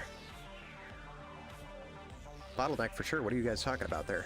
You think the Ryzen 3100 can go, Ryzen 3 3100 can go well with a 7900 XT? No. Definite 100% a bottleneck. Massive bottleneck for sure. I would say a Ryzen 7 5700X 3D might be able to hang with a 7900 XT, but there'd probably be a little bit of bottleneck even with that. So 7600X, Ryzen 5 7600X would hang with it. I think, you know, one generation up would help a lot in that scenario. Yeah, the 7600 XT or the 6600 XT would be a better match. Better combo. I agree with Steve there.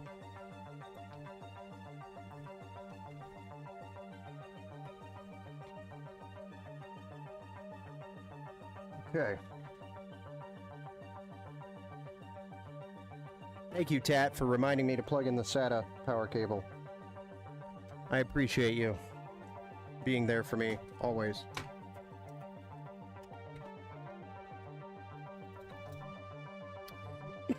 Alright. Cable management is meh. All this extra cable from these fans, but what's a man gonna do with all this extra cable?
Ouch.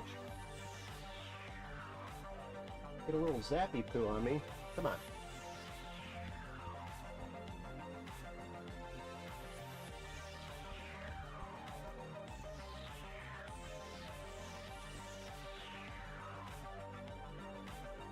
Alright. Who's ready to see this thing fired up? Don't forget SATA RGB. Thank you, chat. See, that's what you're there for.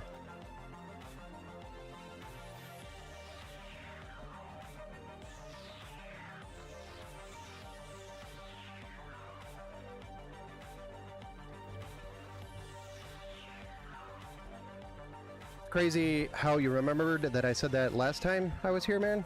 Me? My memory? Holy? I don't know. What did I say? I don't even remember what I said. On Jay's 2 cents release a video testing if running of the pump full is best. The conclusion was that the best performance is to run 80%. It's an interesting video. I mean, yeah, yes and no. There's some do's and don'ts there. Generally, I just run it at 100%. But I'll check it out. See what Jay has to say.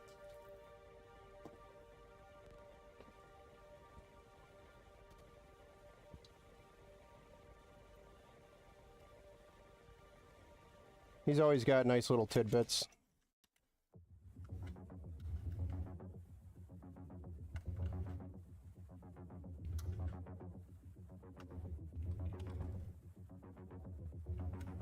Owner, if you're on the Discord, do you mind dropping that link to that video? I'll check it out. But if you run it at 0%, well, I mean, man, if you run it at 0%, your liquid's not going to move.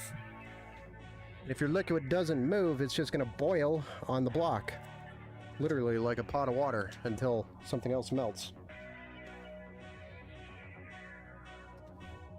Which I have seen before.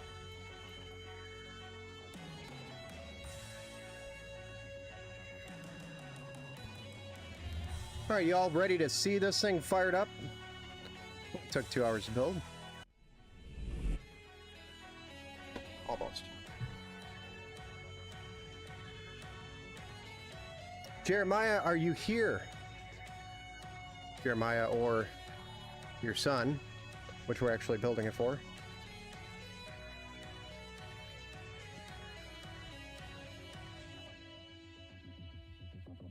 It's morphin' time.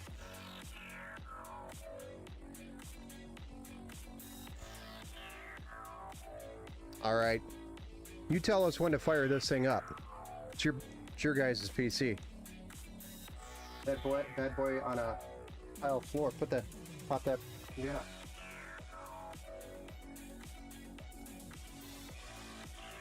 Make sure I had the power on before I got all excited and pushed the power button to find out it didn't work. Let's see it, man. All right, here we go. 3, 2, 1. There's life.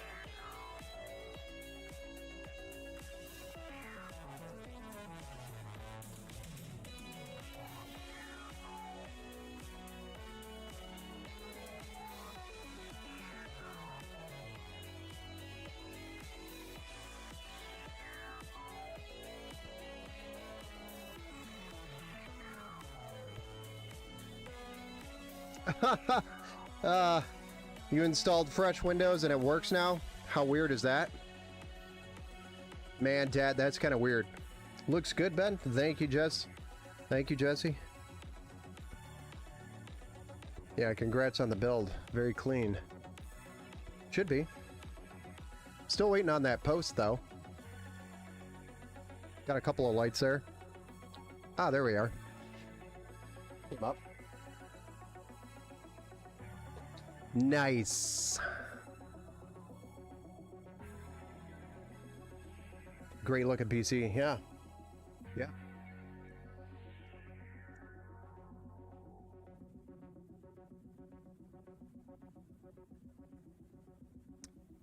You love these fans? You could get very similar fans like this from Thermalright.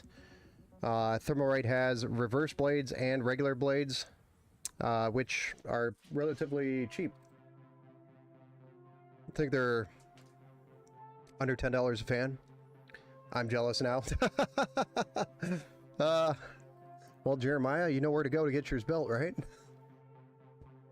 Lee and Lee is still my go-to. Yeah, I mean, Lee and Lee's nice, but they're $100 for a pack of 3 is just kills the budget. I warranty the build for 2 years, so if a fan starts making a noise, y'all just call me and we'll replace a fan. It's a hell of a lot cheaper than going through and buying $100 worth of fans for 3 fans.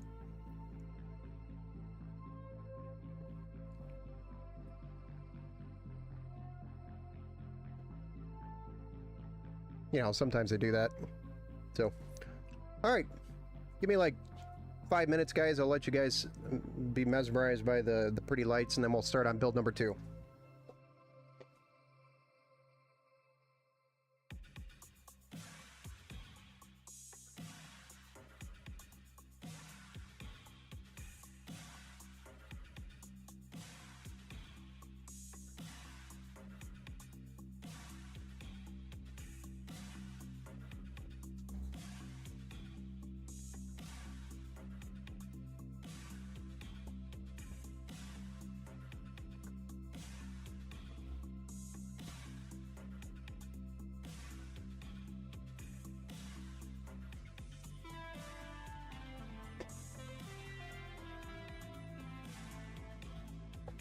It's alive! Just for you, Godson.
Oh, no problem, Jeremiah. That was my pleasure.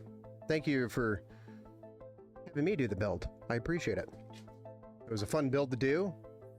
We learned a little bit about the Aqua 7 and the fact that I hate the new style Gigabyte graphics card brackets that come with the Gigabyte cards. So I'll make sure I include those in the order next time.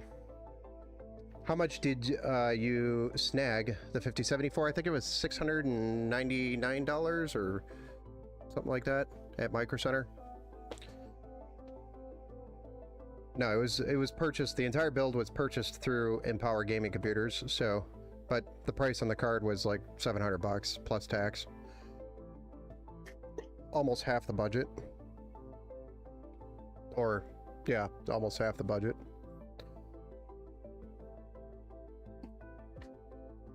So basically, if we take the card out, half the PC should be missing.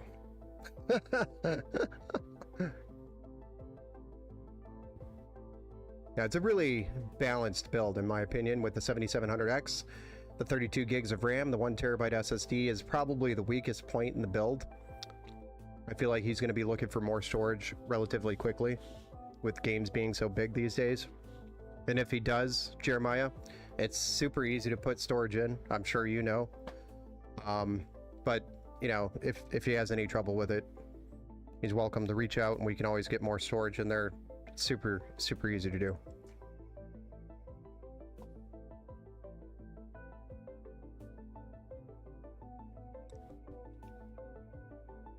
But 1 terabyte is enough to get started on it.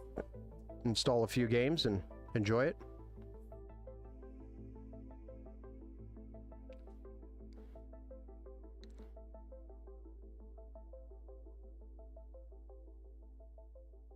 I think it would bottleneck a little bit on the Ryzen 7 8700F, yes. But, I mean, being on the AIM 4, or I'm sorry, the AIM 5 socket already, you could very easily upgrade to a 7600X and not have that bottleneck, or even a 7700X. It'd be a very sweet combination, the 7700X and the 5070. That was the thought. Perfect to get started and add on from there, yeah. I mean, being on the AIM 5 platform, Jeremiah, this thing's going to be upgradable for years to come. So, it's a solid build. Definitely what I recommend in 2025. Something like this.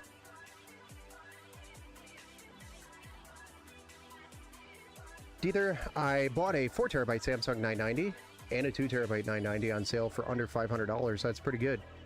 But we didn't have $500 in the budget for storage for this build. But yeah, no, that's a really good deal for a 4 terabyte and a 2 terabyte. Having 6 terabytes total. Although, Western Digital on Amazon had a SN850 8 terabyte for $550. So you could have gotten 8 terabytes for $50 more just about a week ago. They're like $600 now. Should I just snag the F5070 then, upgrade my CPU later? Yeah, you can definitely do that. You'll just see a little bit of a bottleneck while you're running it, which, you know, for you, it's not going to be that big of a bottleneck, but you'll notice it when your CPU is pegged at 100% in certain games. Which is fine. But yeah, you definitely snag the 5070 and then upgrade the CPU, or upgrade the CPU first and then the GPU. GPUs might be a little bit more available in the next couple of months, but I can't predict that. I'm gonna head out, play some Overwatch 2. Build looks awesome again. Congrats, Jeremiah, on the new PC. Thank you, Sass. Appreciate you hanging out, asking all the questions. Have a great rest of your day, chat. You too, sir. Have a good night. But yeah, let's power this bad boy down and we'll start build number 2 for the night, which is build number 43. Anybody need tape?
Anybody guess what type of build this is going to be? Have a good night, Jeremiah. Alright, let's see.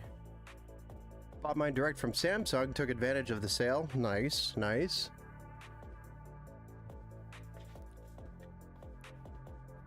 Any guesses on this one? It's going to be an inventory build. It's not for a customer directly yet. Although I'm all out of inventory builds. They're all sold over the weekend. No, I have nothing ready to go.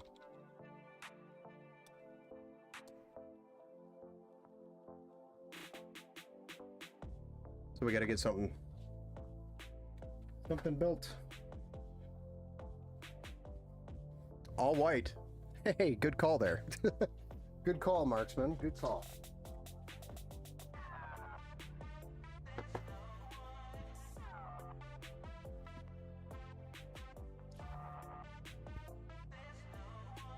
The power supply is a 650 watt.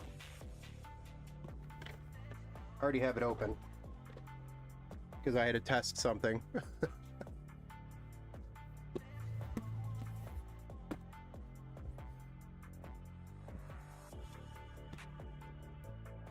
Yeah?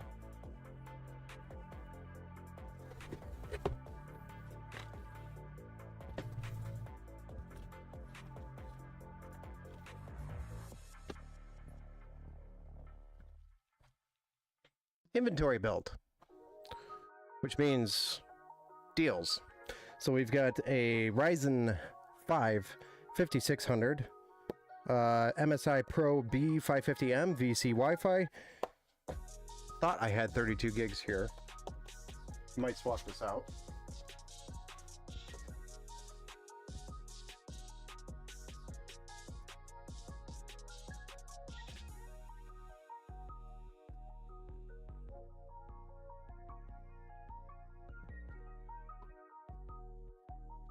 I'm going to swap it out and grab the cables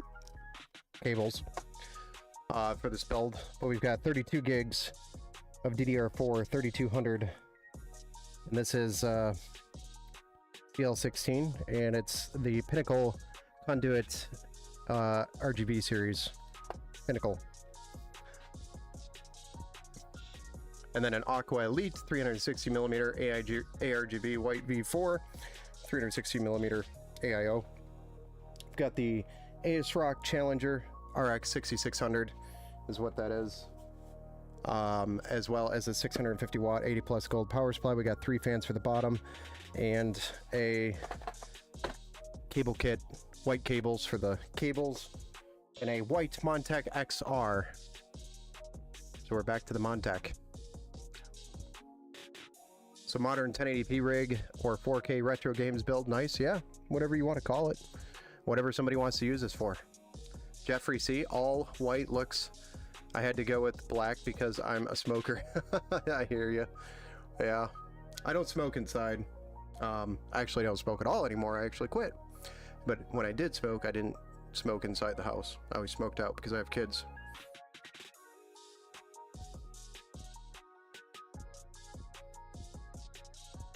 I still vape. Eventually that'll be gone too. Alright, so we're going to set these aside. Let's just get started on it.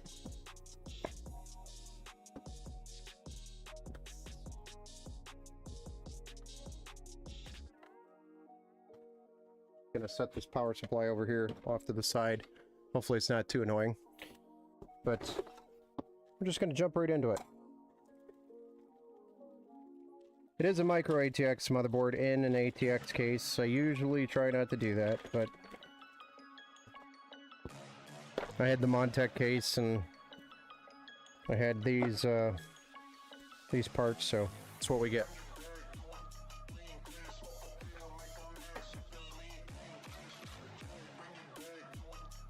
Sorry, bud. Sorry, the boxing. I'm sorry.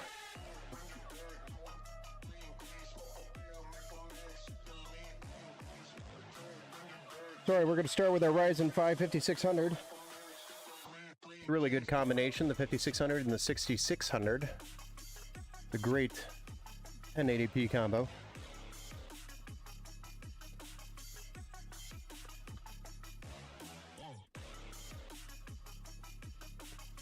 You vape as well? Yeah, I did both as well for a while. Oh, nice. This is how open box CPUs get delivered to you from Micro Center.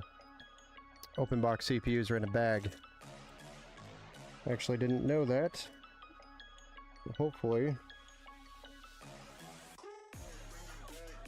No bent CPUs, so that's a good sign. And it is an actual 5600. All good signs, right?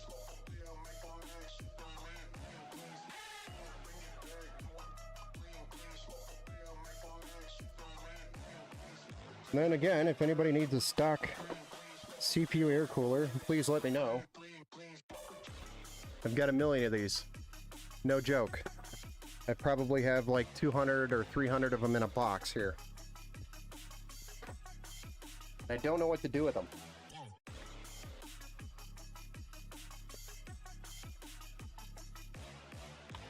Next up is our ARGB 32 gig kit.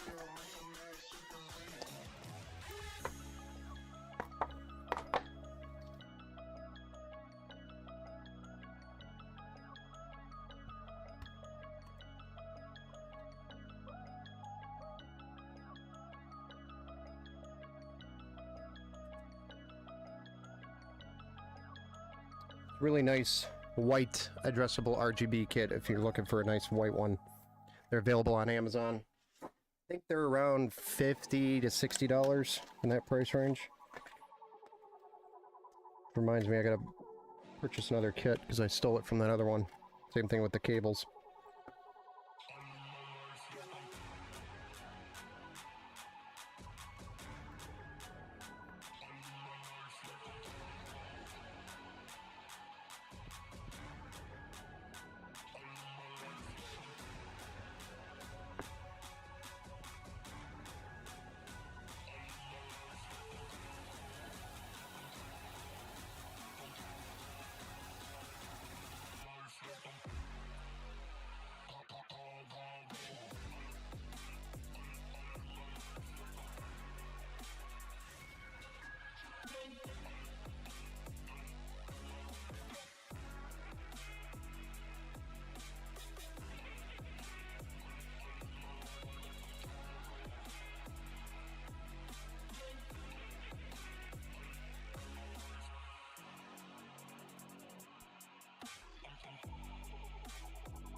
Aim for the win and use stock coolers on budget builds.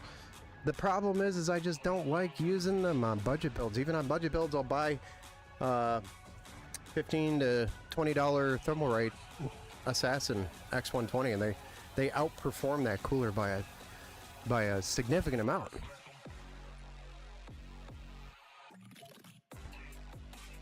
Yeah, it's a bigger one than the Stealth Wraith cooler, which is what I have a ton of.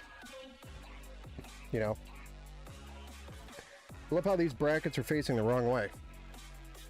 Another common thing you'll get from an open box.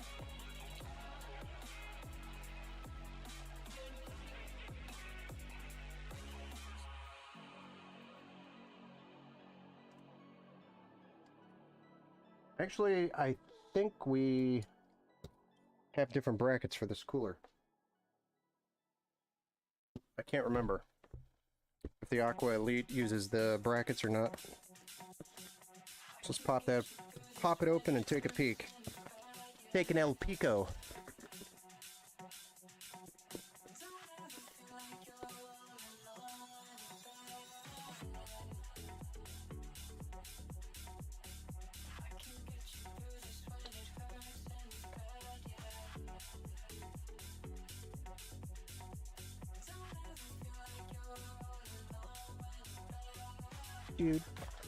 Dude.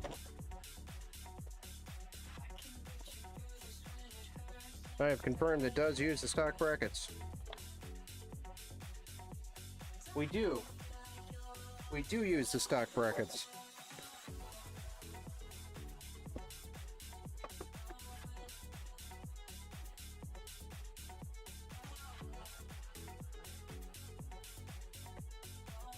Couldn't remember. Good to know.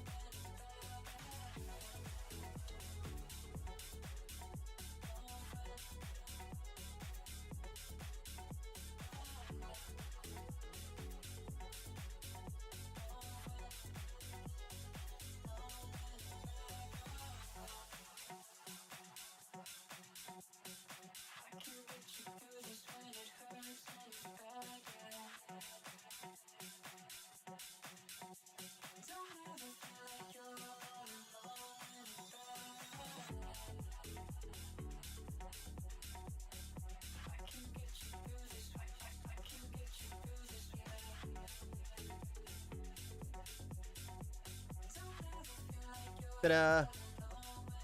Alright, so now that that's all set and taken care of, we can actually get the case out and start popping this into the case.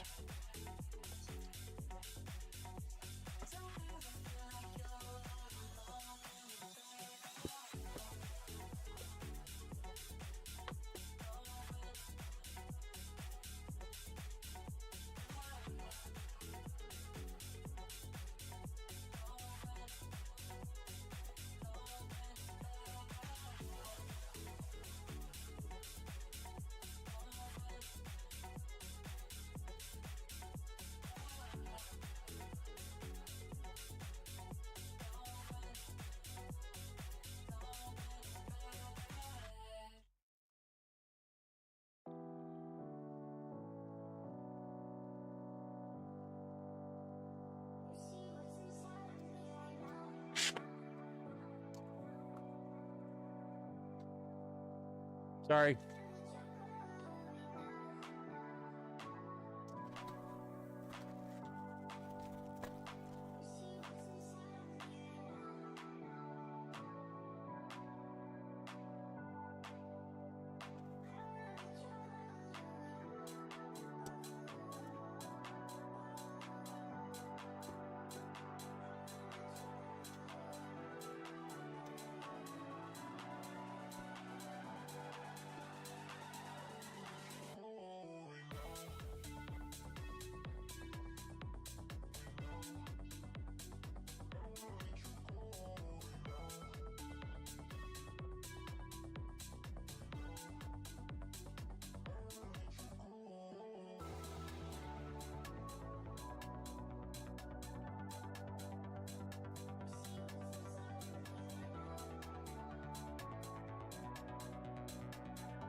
Thank you, some giant idiot. Appreciate you. The appeal to the Ryzen 7 5700 was 126. I got a decent cooler, so I figured I spent 100 to 110 on the CPU. The rest of the cooler bargain in my eyes. Yeah, not a bad way to look at it. Yeah.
Literally, the only thing that's not white in this build is the motherboard.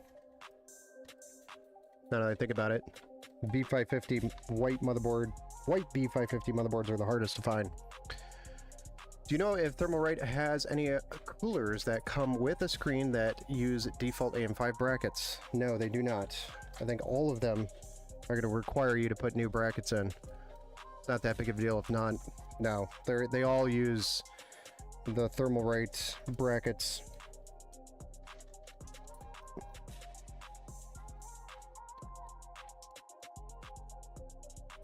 Yeah.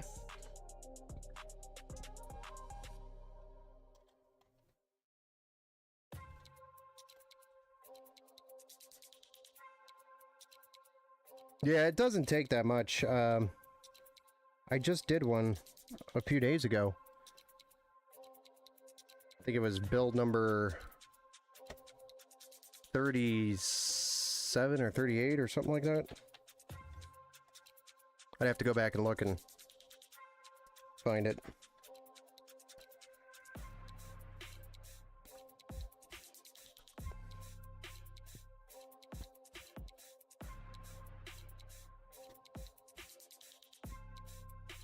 I do like how clean these XR cases are, though. They're nice. Alright, what I am going to do, which is kind of backwards, after I plug in all our front panel stuff, is I'm going to install the power supply to get those EPS cables in, and this is a non-modular power supply, so kind of forced to do it a little early.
VC Wi-Fi.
Try to keep it clean, even though you're running cables up here. The other option is come through here in the side and run it all the way over and tie it off, but it's gonna come up from the bottom like this.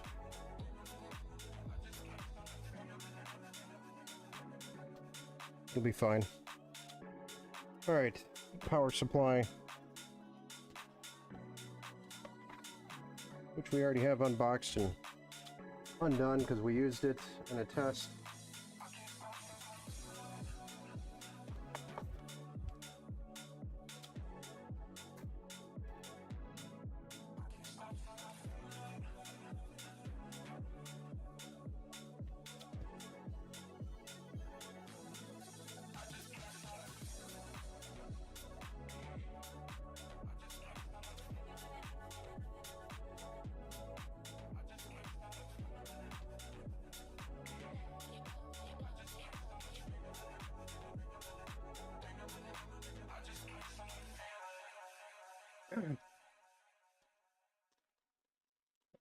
Do you know the streamer Ki?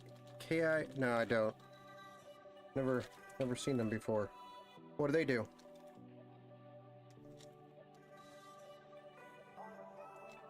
Kyril, only 2 hours late for this build show. That is very nice, White Kites. Thank you.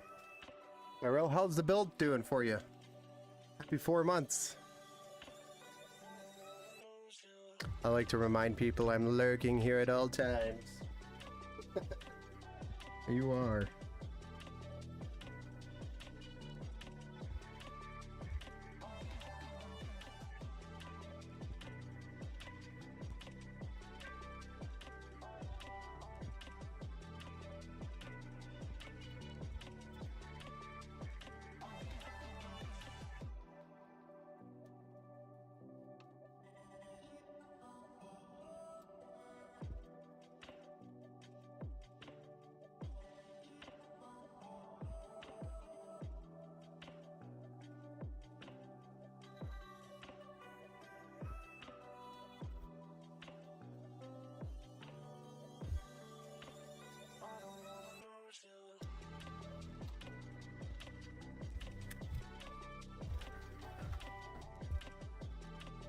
Oh, you know what?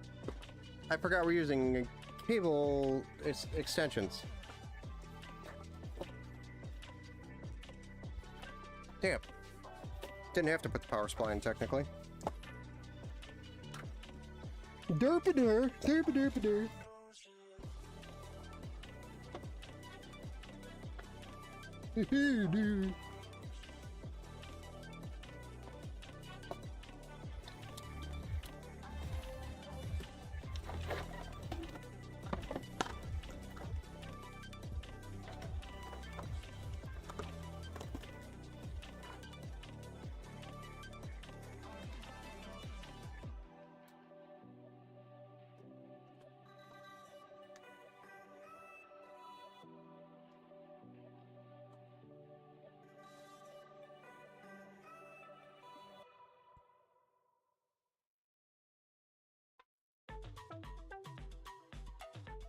Pre-combed for all you PC builders out there. These are nice.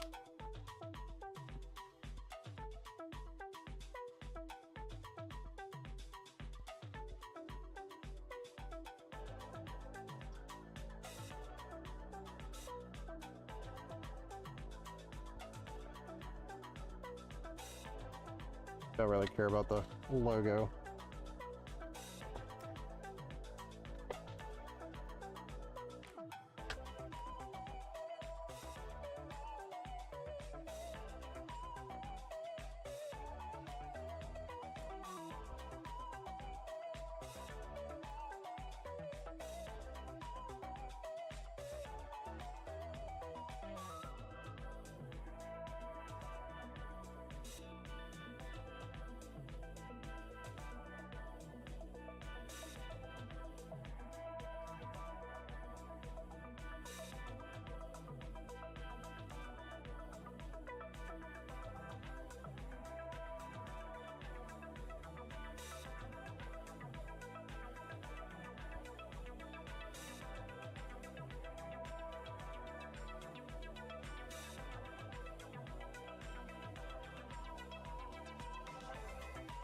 Do.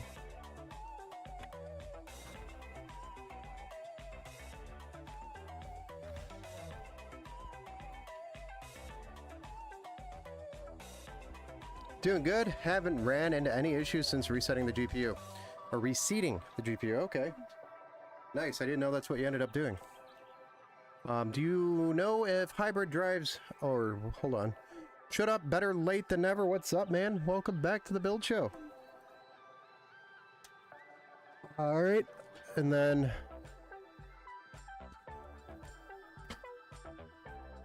Okay. They do IRL streams, and one of the top streamers. Oh, yeah. I just don't know who they are. I don't watch streamers that much, unless they're in the tech world, like tech stuff. That's what I watch. Always learning new stuff. You know, I think we're just gonna slap this cooler in here and call it a day.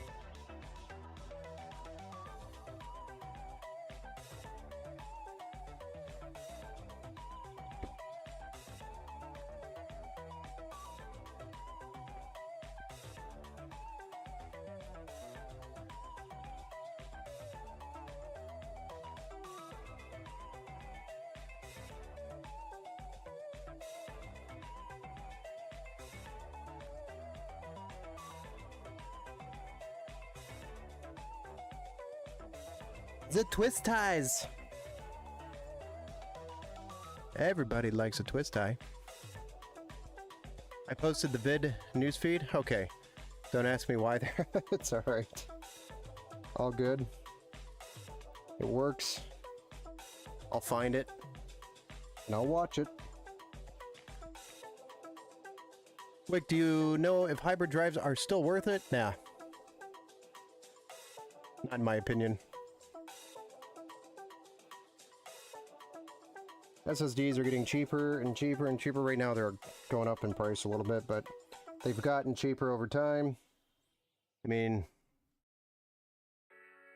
maybe I guess if you need like massive bulk storage, right?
What's the scoop on NAS? Network attached storage is something I can DIY in the cheap you can.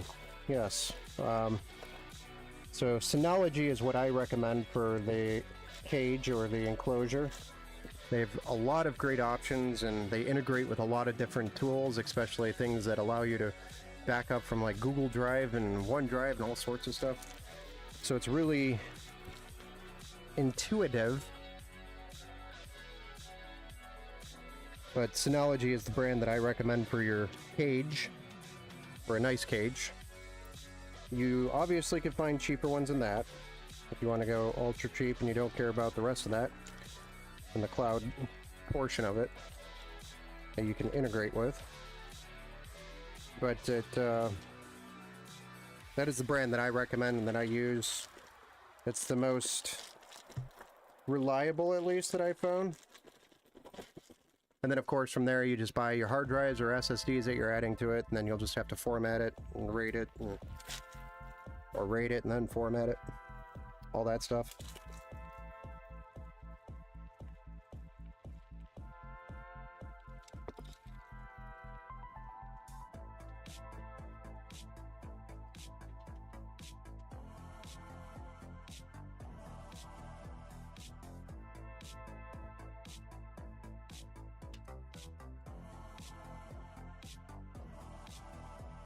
I feel like we've restarted our music or something.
Awesome, thank you. Yeah, Alex, if you want to talk more about that, we can.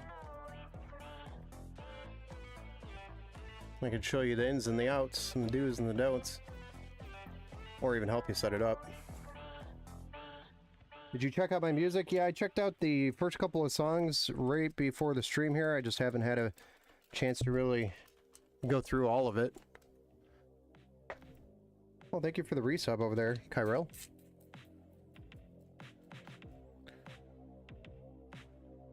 Loop, sorry, I didn't see your chat over there on the Kick. It's been really quiet over on Kick. I finished my third build and just sold it. Nice. Very good, sir. Learning as I go. I'm loving it. Getting addicted. Yeah, wait until you do 733 in a year.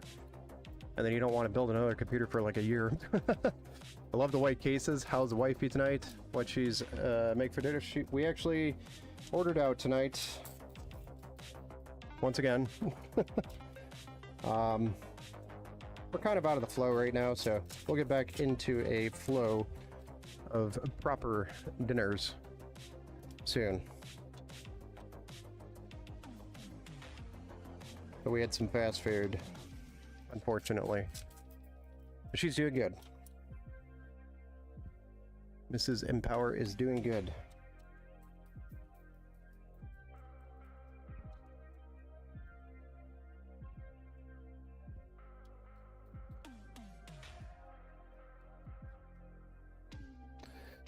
Dun, dun, dun.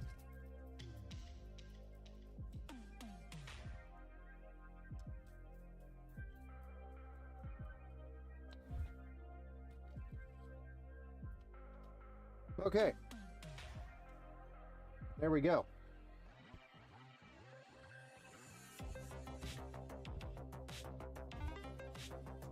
I forgot to clip that.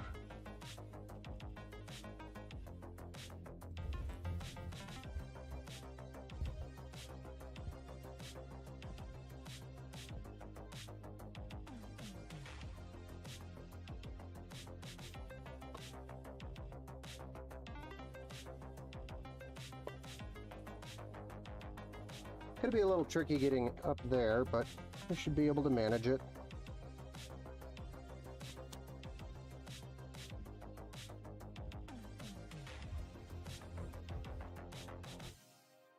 It's actually almost as tight as the V40. I didn't realize the XR was this tight. Either that or this cooler's a little thicker. I don't know. Don't know.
I thought as much.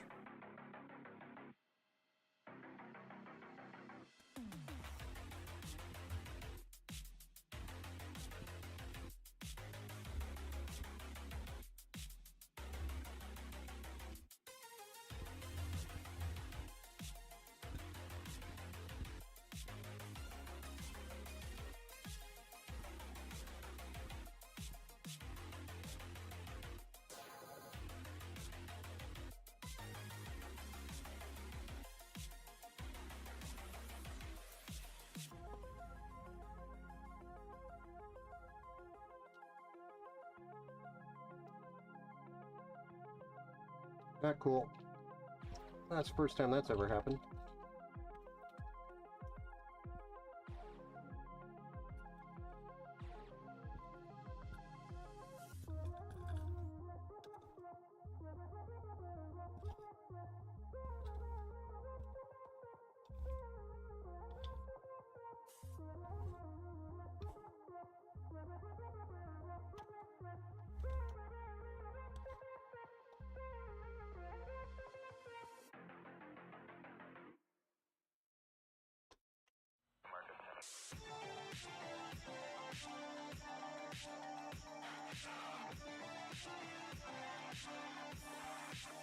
Bro, I said it was going to be a little tight up here.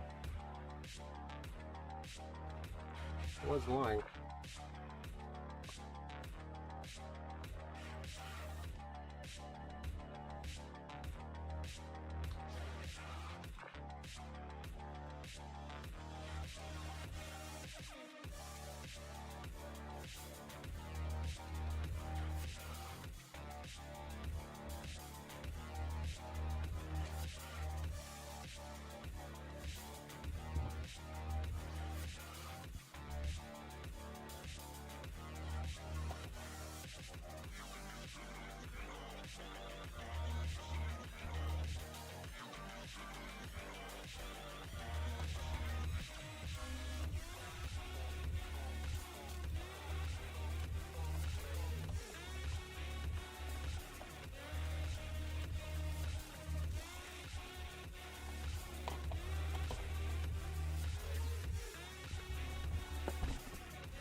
I'm going to slide this radiator a little bit further back because it seems a little too tight, the hoses.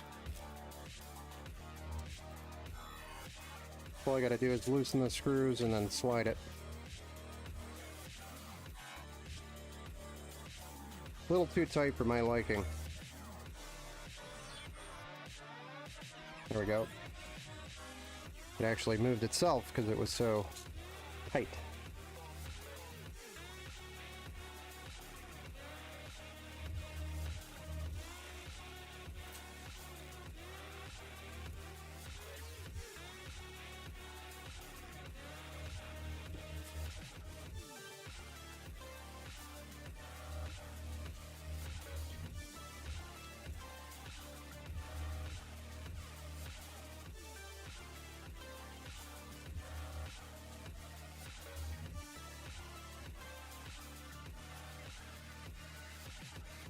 A little bit better.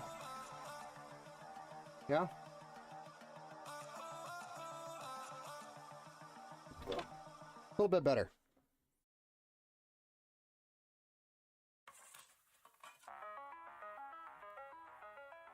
Yeah, it was interesting.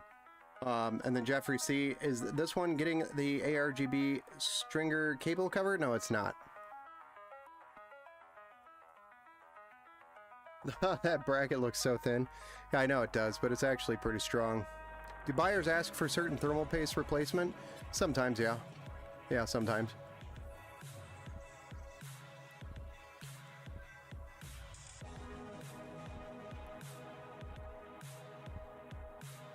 Well, if you're looking for a good screwdriver, the LTT Store screwdriver from Linus Tech Tips. Really good screwdriver, I like it a lot. And then I have a mixture of Amazon tools, which I bought green ones because, well, Empower's green. And then I've got the kit from Gamers Nexus. This is a Gamers Nexus drive kit. And then I've got iFixit. And I actually have a kit from Alex that I haven't used yet. I was going to pull it out on one of these streams and test it out, but it's an electric precision screwdriver set that he sent over from Alex here in the chat, the YouTube chat. We haven't tried it out yet. Thank you, Alex, by the way.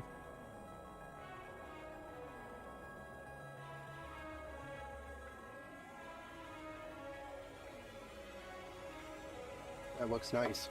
Yeah, this is coming together really nice. Really, next, what do? Drop a graphics card in, I guess? No, wait, we have bottom fans. Let's do these bottom fans first, and then the graphics card.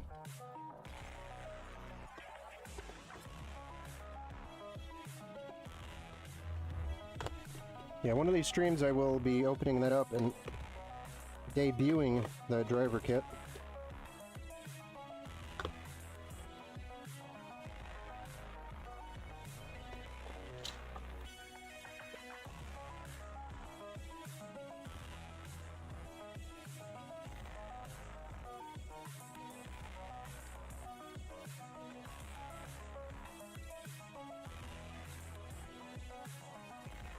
More twist ties.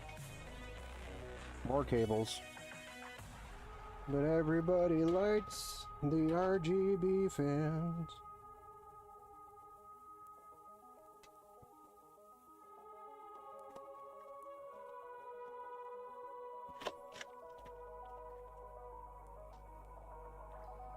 Those electric ones are super nice. Can't go back to normal after I built my current PC with it. Oh boy, I don't know. I've always been a manual driver type guy.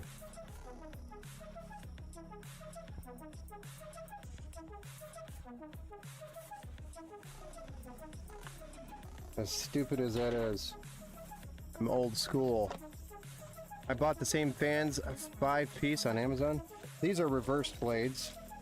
So they're going in the bottom facing up as intake, like so. So the blades are reversed. These only sell in packs of 1 on Amazon right now. You can't get them in a pack of 5. So you bought the regular ones, which are the same things, just these have the blades reversed. They just look a little bit nicer. Eye-catching, you know, instead of them being flipped around like this. On the bottom, we got them flipped around like this. Hey, thanks for the follow over there, Mr. McGurk's Tweak Town Method. I bought 4 days ago, and now show's sold out. Yeah, they sell out fast. A lot of people use them.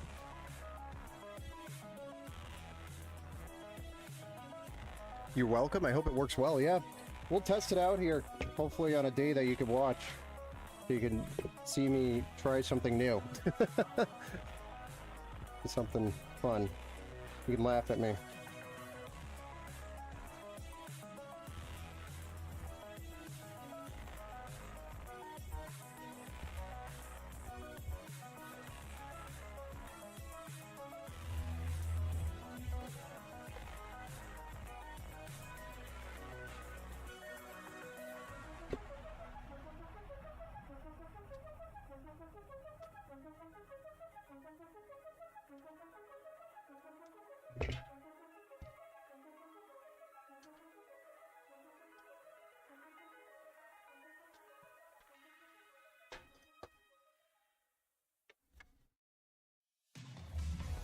Do do do do do do do do do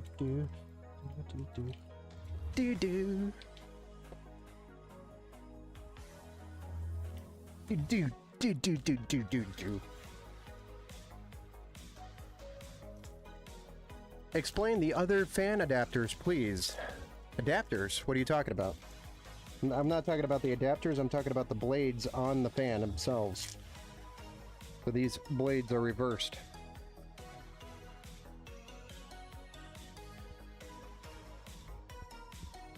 I'm thinking when I choose which screen 360mm cooler to get from Thermalright, I might replace my default case fans because they kind of look bad. Yeah, you could always replace them. Thermalright's a pretty good option. In my opinion, they work really well for the price. But then there's all sorts of different flavors out there. It's all about your flavor, man. Your style. I'm going with the price tag, to be honest.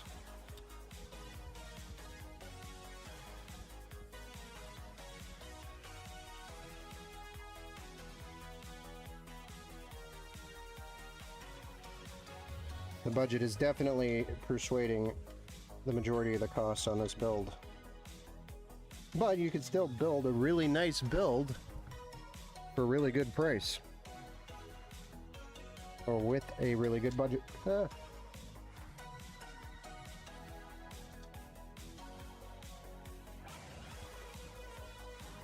Let me drop that one.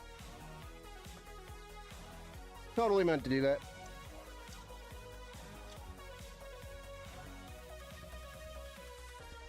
We're gonna grab Mr. Stubby.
There we go.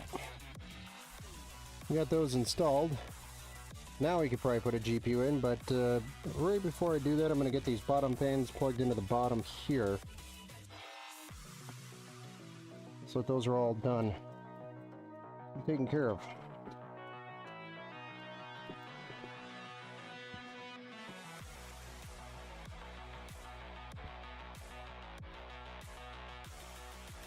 I need all of our PWM connectors.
All right, that is done.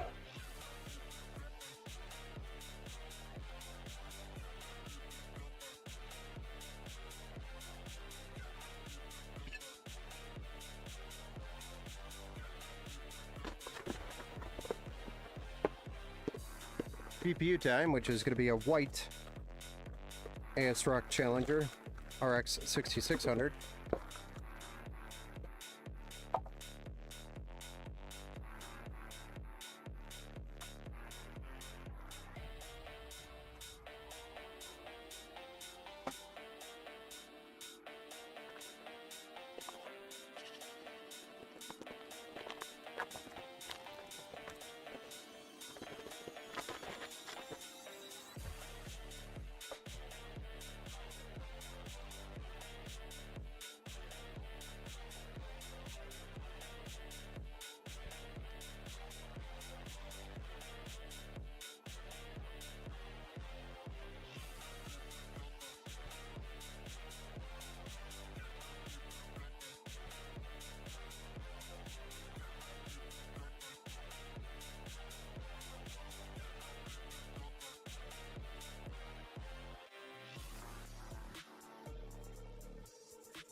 Come on.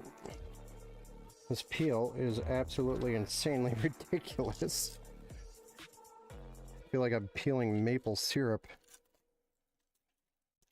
It's actually really sticky. Kind of shitty.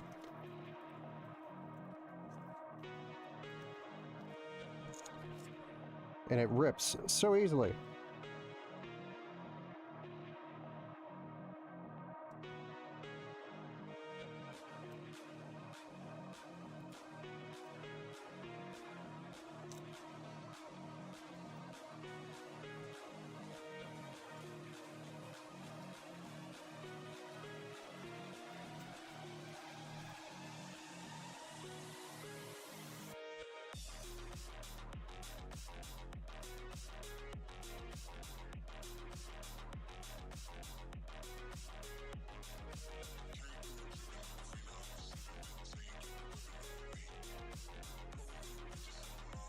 A little over dramatic from the plastic.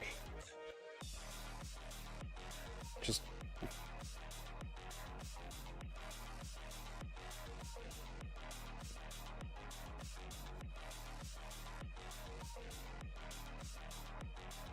think I'll stay away from ASRock GPUs. No, it's just this one. I've never had that on a ASRock Challenger before. A little overkill. It's also, this one came from Amazon. So for all we know, it sat in a warehouse that was like 110 degrees or 120 degrees. But the adhesive might have gotten a little hot sitting around.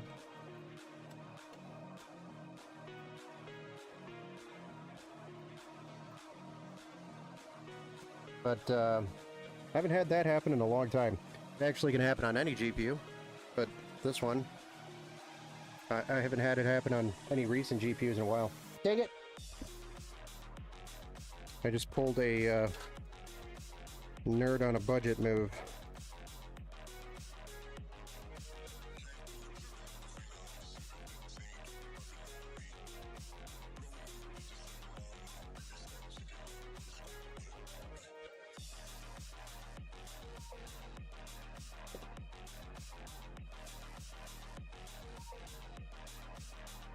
Once it's off, I mean, it's not sticky on the plastic anymore.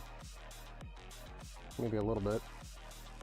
There's a little bit of adhesive left over on that spot there. That I was like, yeah, I don't feel it, and then I feel a spot. Whatever. What are you gonna do?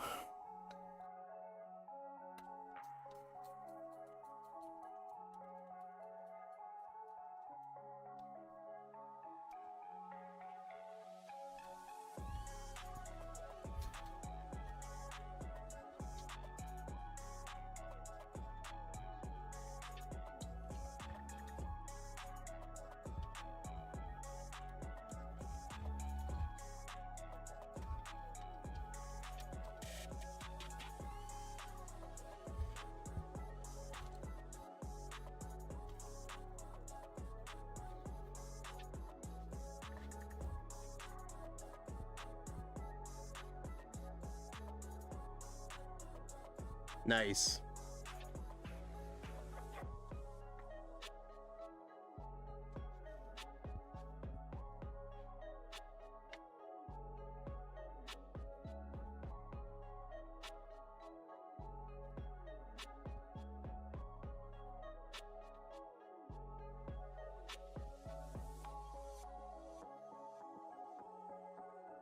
Looks awesome. Can't wait to see her live. Yeah, gonna be live soon.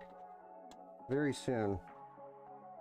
The biggest tackle we have left is the cables on the back. Doing some cable management on the back side is the next big task.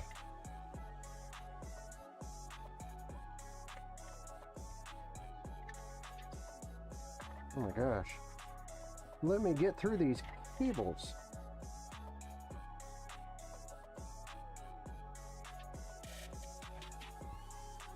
We are.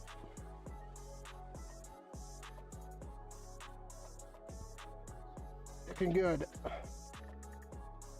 Nice and white. I bought a 1080p Armor MSI GPU. I was freaking out, thought the GPU was dead, but then was told the fans don't run unless a certain time. Exactly, yeah. They'll start up when you first turn the PC on. They'll spin for a second. But once they're posted, the GPU is probably gonna shut the fans off because it's just doing a little bit of cooling from just the airflow in the case. Wondering what the temps are gonna look like when I do get a 360. At the moment, with my current cooler, I'm getting like 80 Celsius under full load 4K. It's a crime how they release games in such bad state now. Yeah, I know. They just don't care. They just send it out. Like, here you go. We'll get some money for it. Somebody will play it.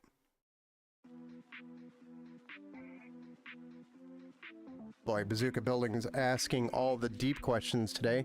What originally motivated you to get into PC building? Well, it was for my birthday. My uncle gave me a box of parts and a book that basically said how to build your PC. Although it wasn't a direct manual for the PC that I was building, so everything was a little bit different. Figured out most of it, got it all together. But I had to call him for help getting Windows installed. But mind you, this was way back when Windows 98 was a thing. So, or technically Windows 95, but I had Windows 98 right when it was released. So that was fun. For me, it was a challenge, and I accepted the challenge, and it just kept growing from there. So that's how I got into it. I just it was a hobby that I've always done and played around with and tinkered. Gotta love all the white builds, yeah.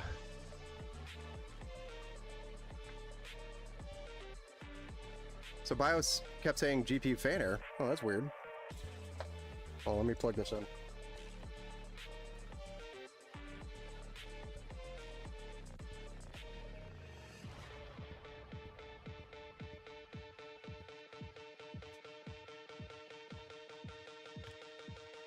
That is kind of weird. I've never seen a BIOS say GPU fanner. Maybe a CPU fanner, but I've never seen GPU fanner. Yeah. Imagine that. Dang, that card is super thin. Yeah, it's a RX 6600. It's not... doesn't need a massive cooler on it.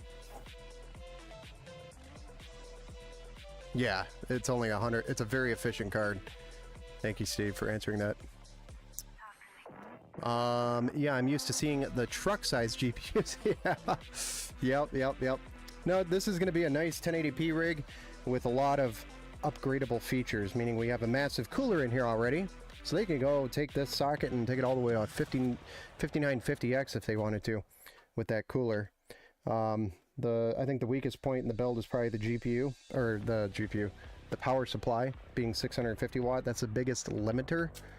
But other than that, I mean, that's going to be pretty easy with the cable extensions to upgrade the power supply. It's going to be less of a pain, at least. So, I mean, that's something that could be upgraded as well. And like I said, it'll be less painful with the cable extensions in.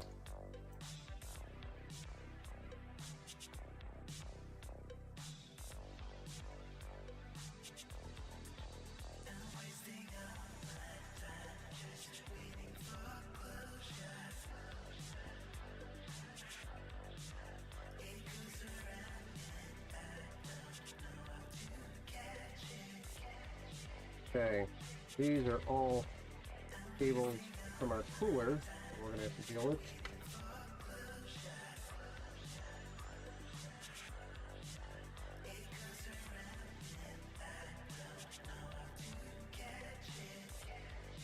Gonna move that right there temporarily. Like that.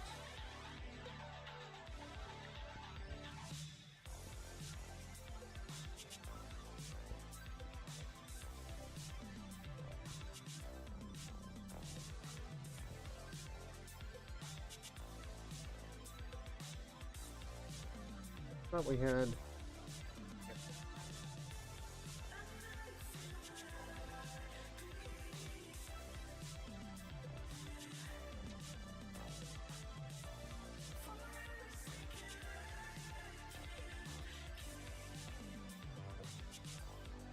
wait on that.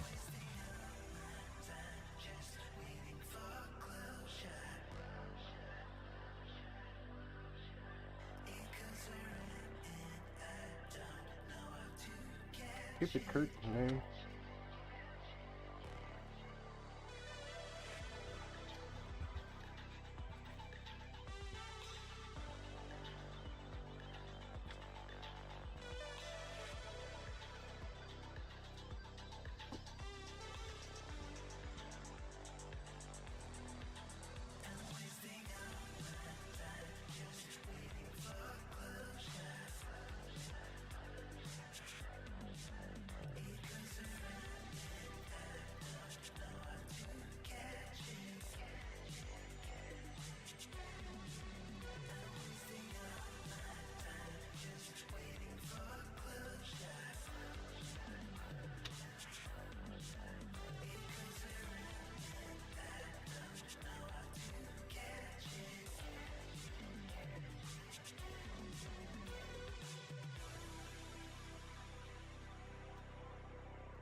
Yes, I had to reset and reinstall Windows, and it went straight to startup. Windows good to go. Oh, nice. Watched a 2080 versus a 3060. Interesting. Did I go overkill on the CPU cooler? This 8700K, it's a dual Noctua. Yeah, I'd say it's a little bit up there. Wouldn't say it's fully overkill, but it's up there.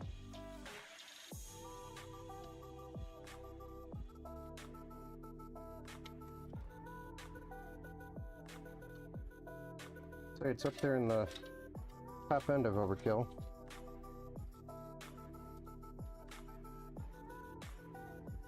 See if we overkill this channel though.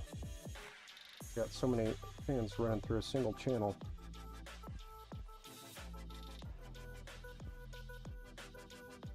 I have to run a hub. Thought about it, running a hub earlier.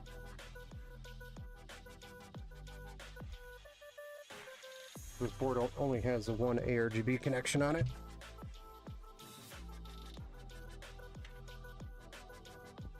Which kind of sucks, and I totally fucked this. Thank you.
Okay.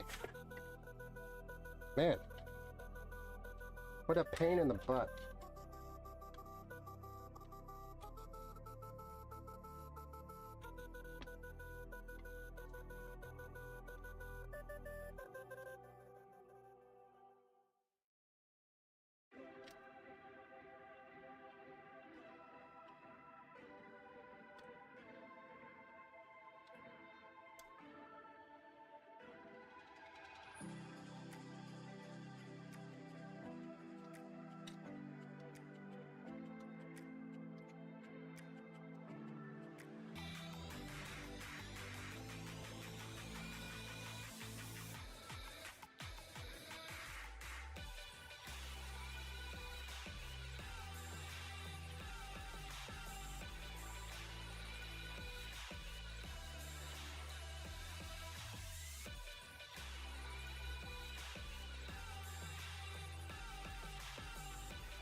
This GPU will give the GTX 1080 a run for its money. Thank you. Yeah, it will.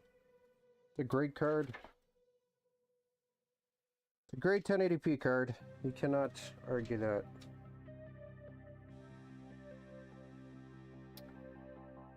My internet or my B650 still giving you issues. Huh.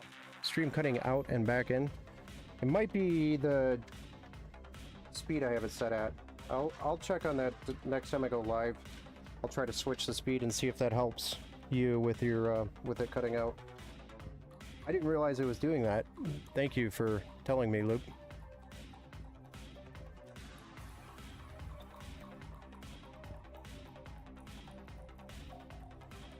Had no idea. Over there on Kick.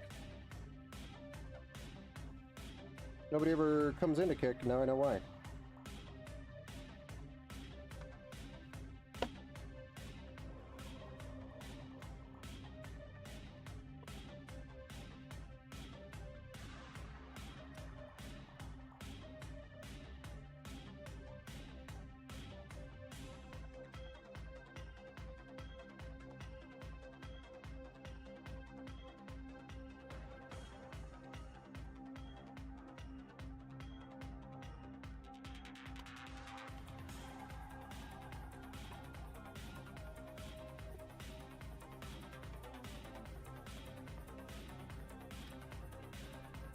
Whew.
Almost done, guys. One of those big boys over there.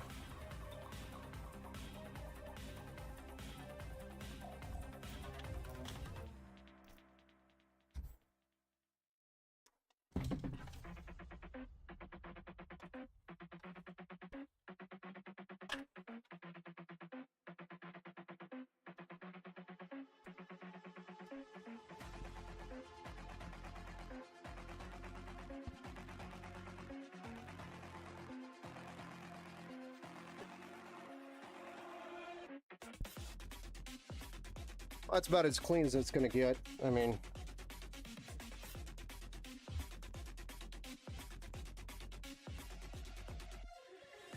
pretty clean, all things considered.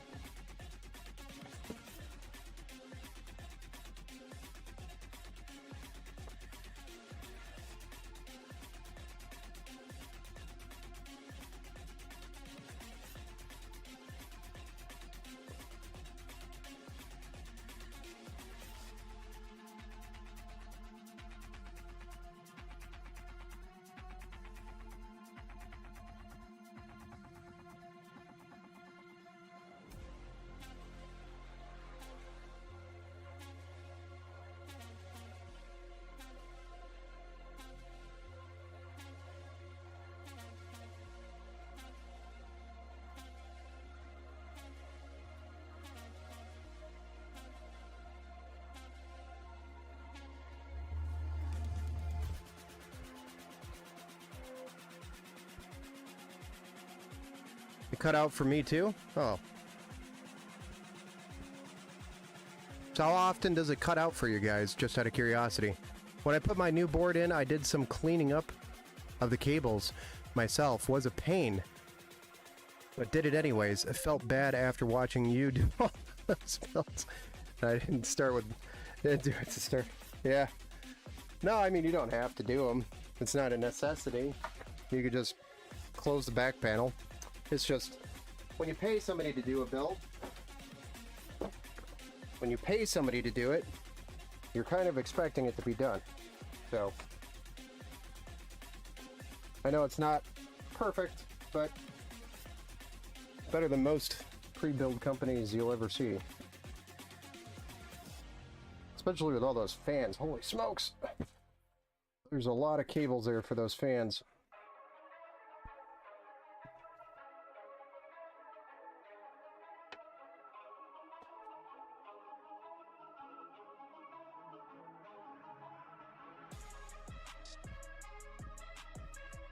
I'm actually going to put one more right here.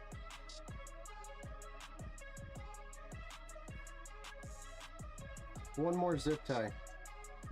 One more zip tie, guys. Just one more. Just once. Hard to tell, but a couple will be simple. You see my driver issue? Still running? Okay. I'm cutting up. Back. Huh. Yeah, I don't know. It might be the bitrate that I'm pushing to Kick. Or YouTube. Might be too high.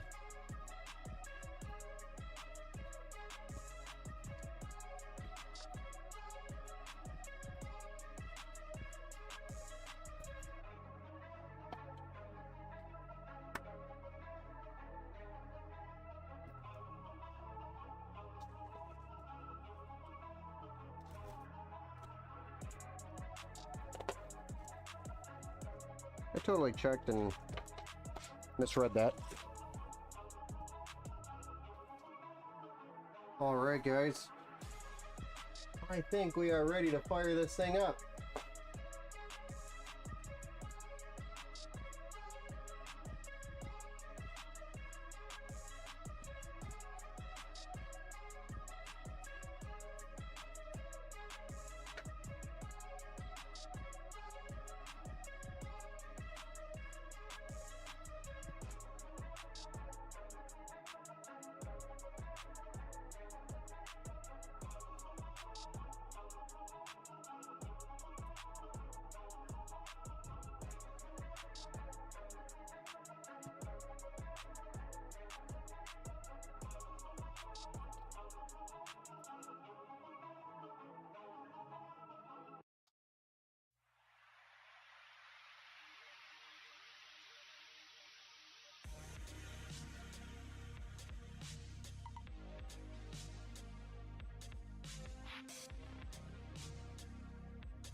Here we go, guys.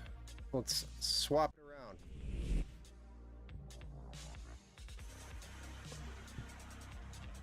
Everything in this build is white, except for literally the motherboard.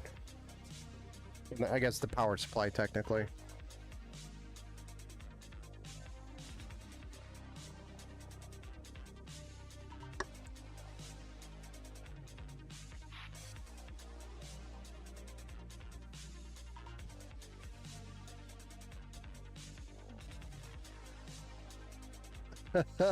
Hey, hey.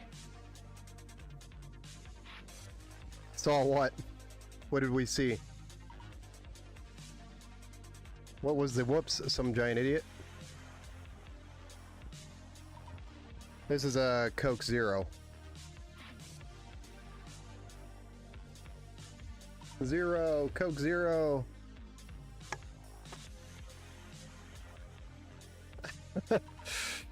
It's a Coke Zero. I needed fizz. I was losing my mind when I didn't have soda. Oh. Gotcha. I thought you were teasing me because I'm drinking Coke Zero. Yeah, I think it's a kick issue, possibly. The bit rate that I'm pushing to kick might be causing the problem. So next time I'll change my bit rate a little bit, turn it down a little, and see if that helps kick. Fish Tank Day, yes. Do you want to see it glow? Fire it up. Let's game The Last of Us Part 2. It's looking so rad, bro. Y'all ready to see this thing? 3, 2, 1.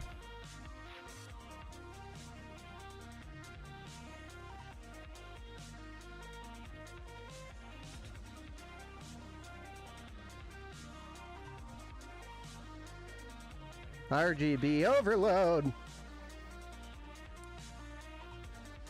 I'm impressed that one channel is handling all those fans. Let's count how many fans are on that RGB header.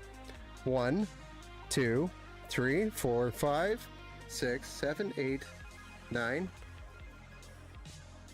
3, 3, 3, 9. Plus the pump, that's 10. That's 10 RGB items on one channel. Chained together.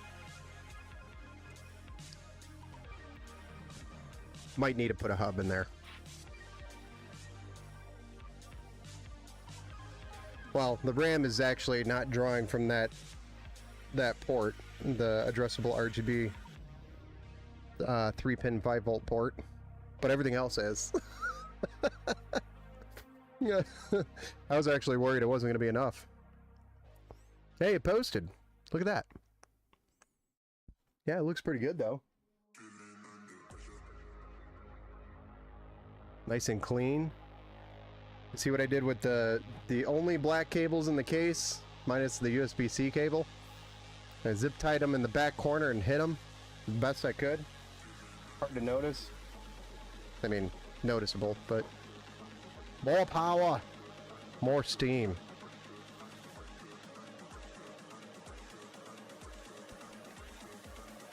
Yeah, if anybody needs an RGB tan, come on over. I know we're coming out of winter. Summer's upon us. You need to get your tan on. The only way you should do it is through an RGB tan. Don't get caught out on the beach without having your RGB tan first.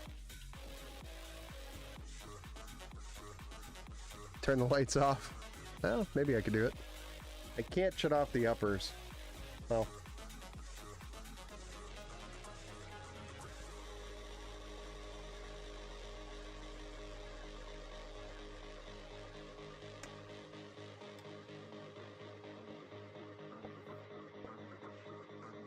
Talk.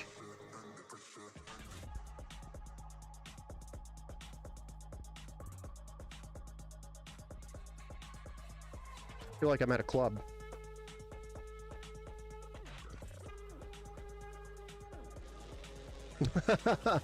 Looks good. Yeah.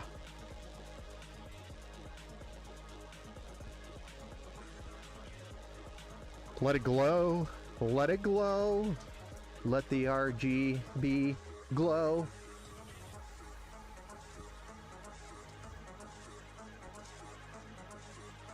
You still see the thermal paste stain. Oh. Yeah, that thing's radioactive, Tat. It's been there a while.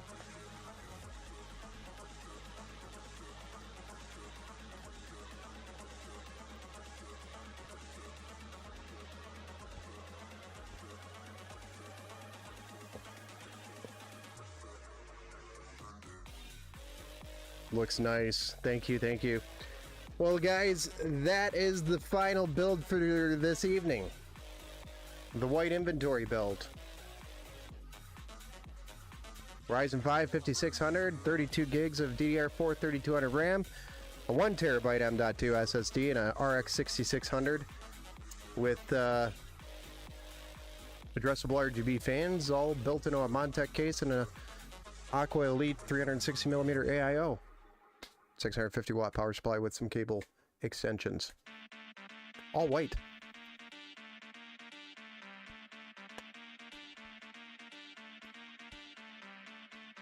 This one will probably sell pretty quick, to be honest, because it's all white. People will want to buy it just because of that. But right on, guys.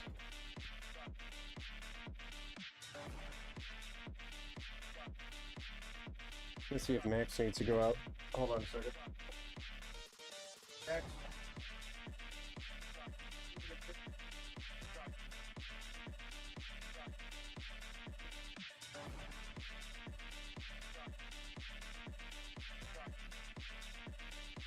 Well,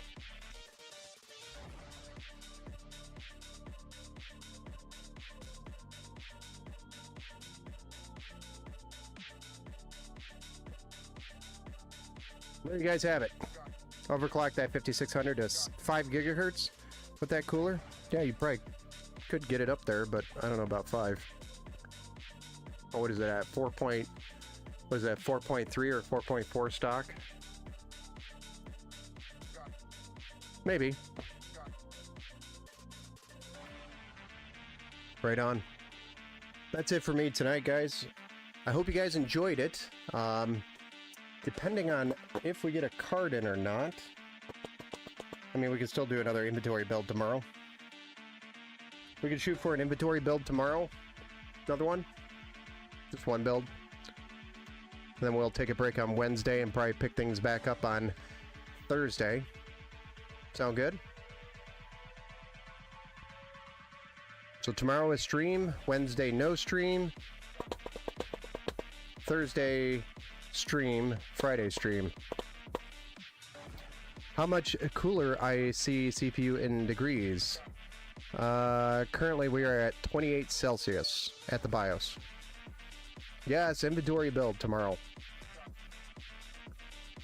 Take care and thanks for the builds. Always sick watching. You're welcome. My pleasure. So tomorrow an inventory build, and then we'll take a break Wednesday and then come back on Thursday and Friday. Thanks everybody for joining us. Have a great night. Have a great rest of your week. Start of your week. And let me know if anybody needs anything. I'm in Discord. You know how to reach me. We'll see you guys. Take care. Bye.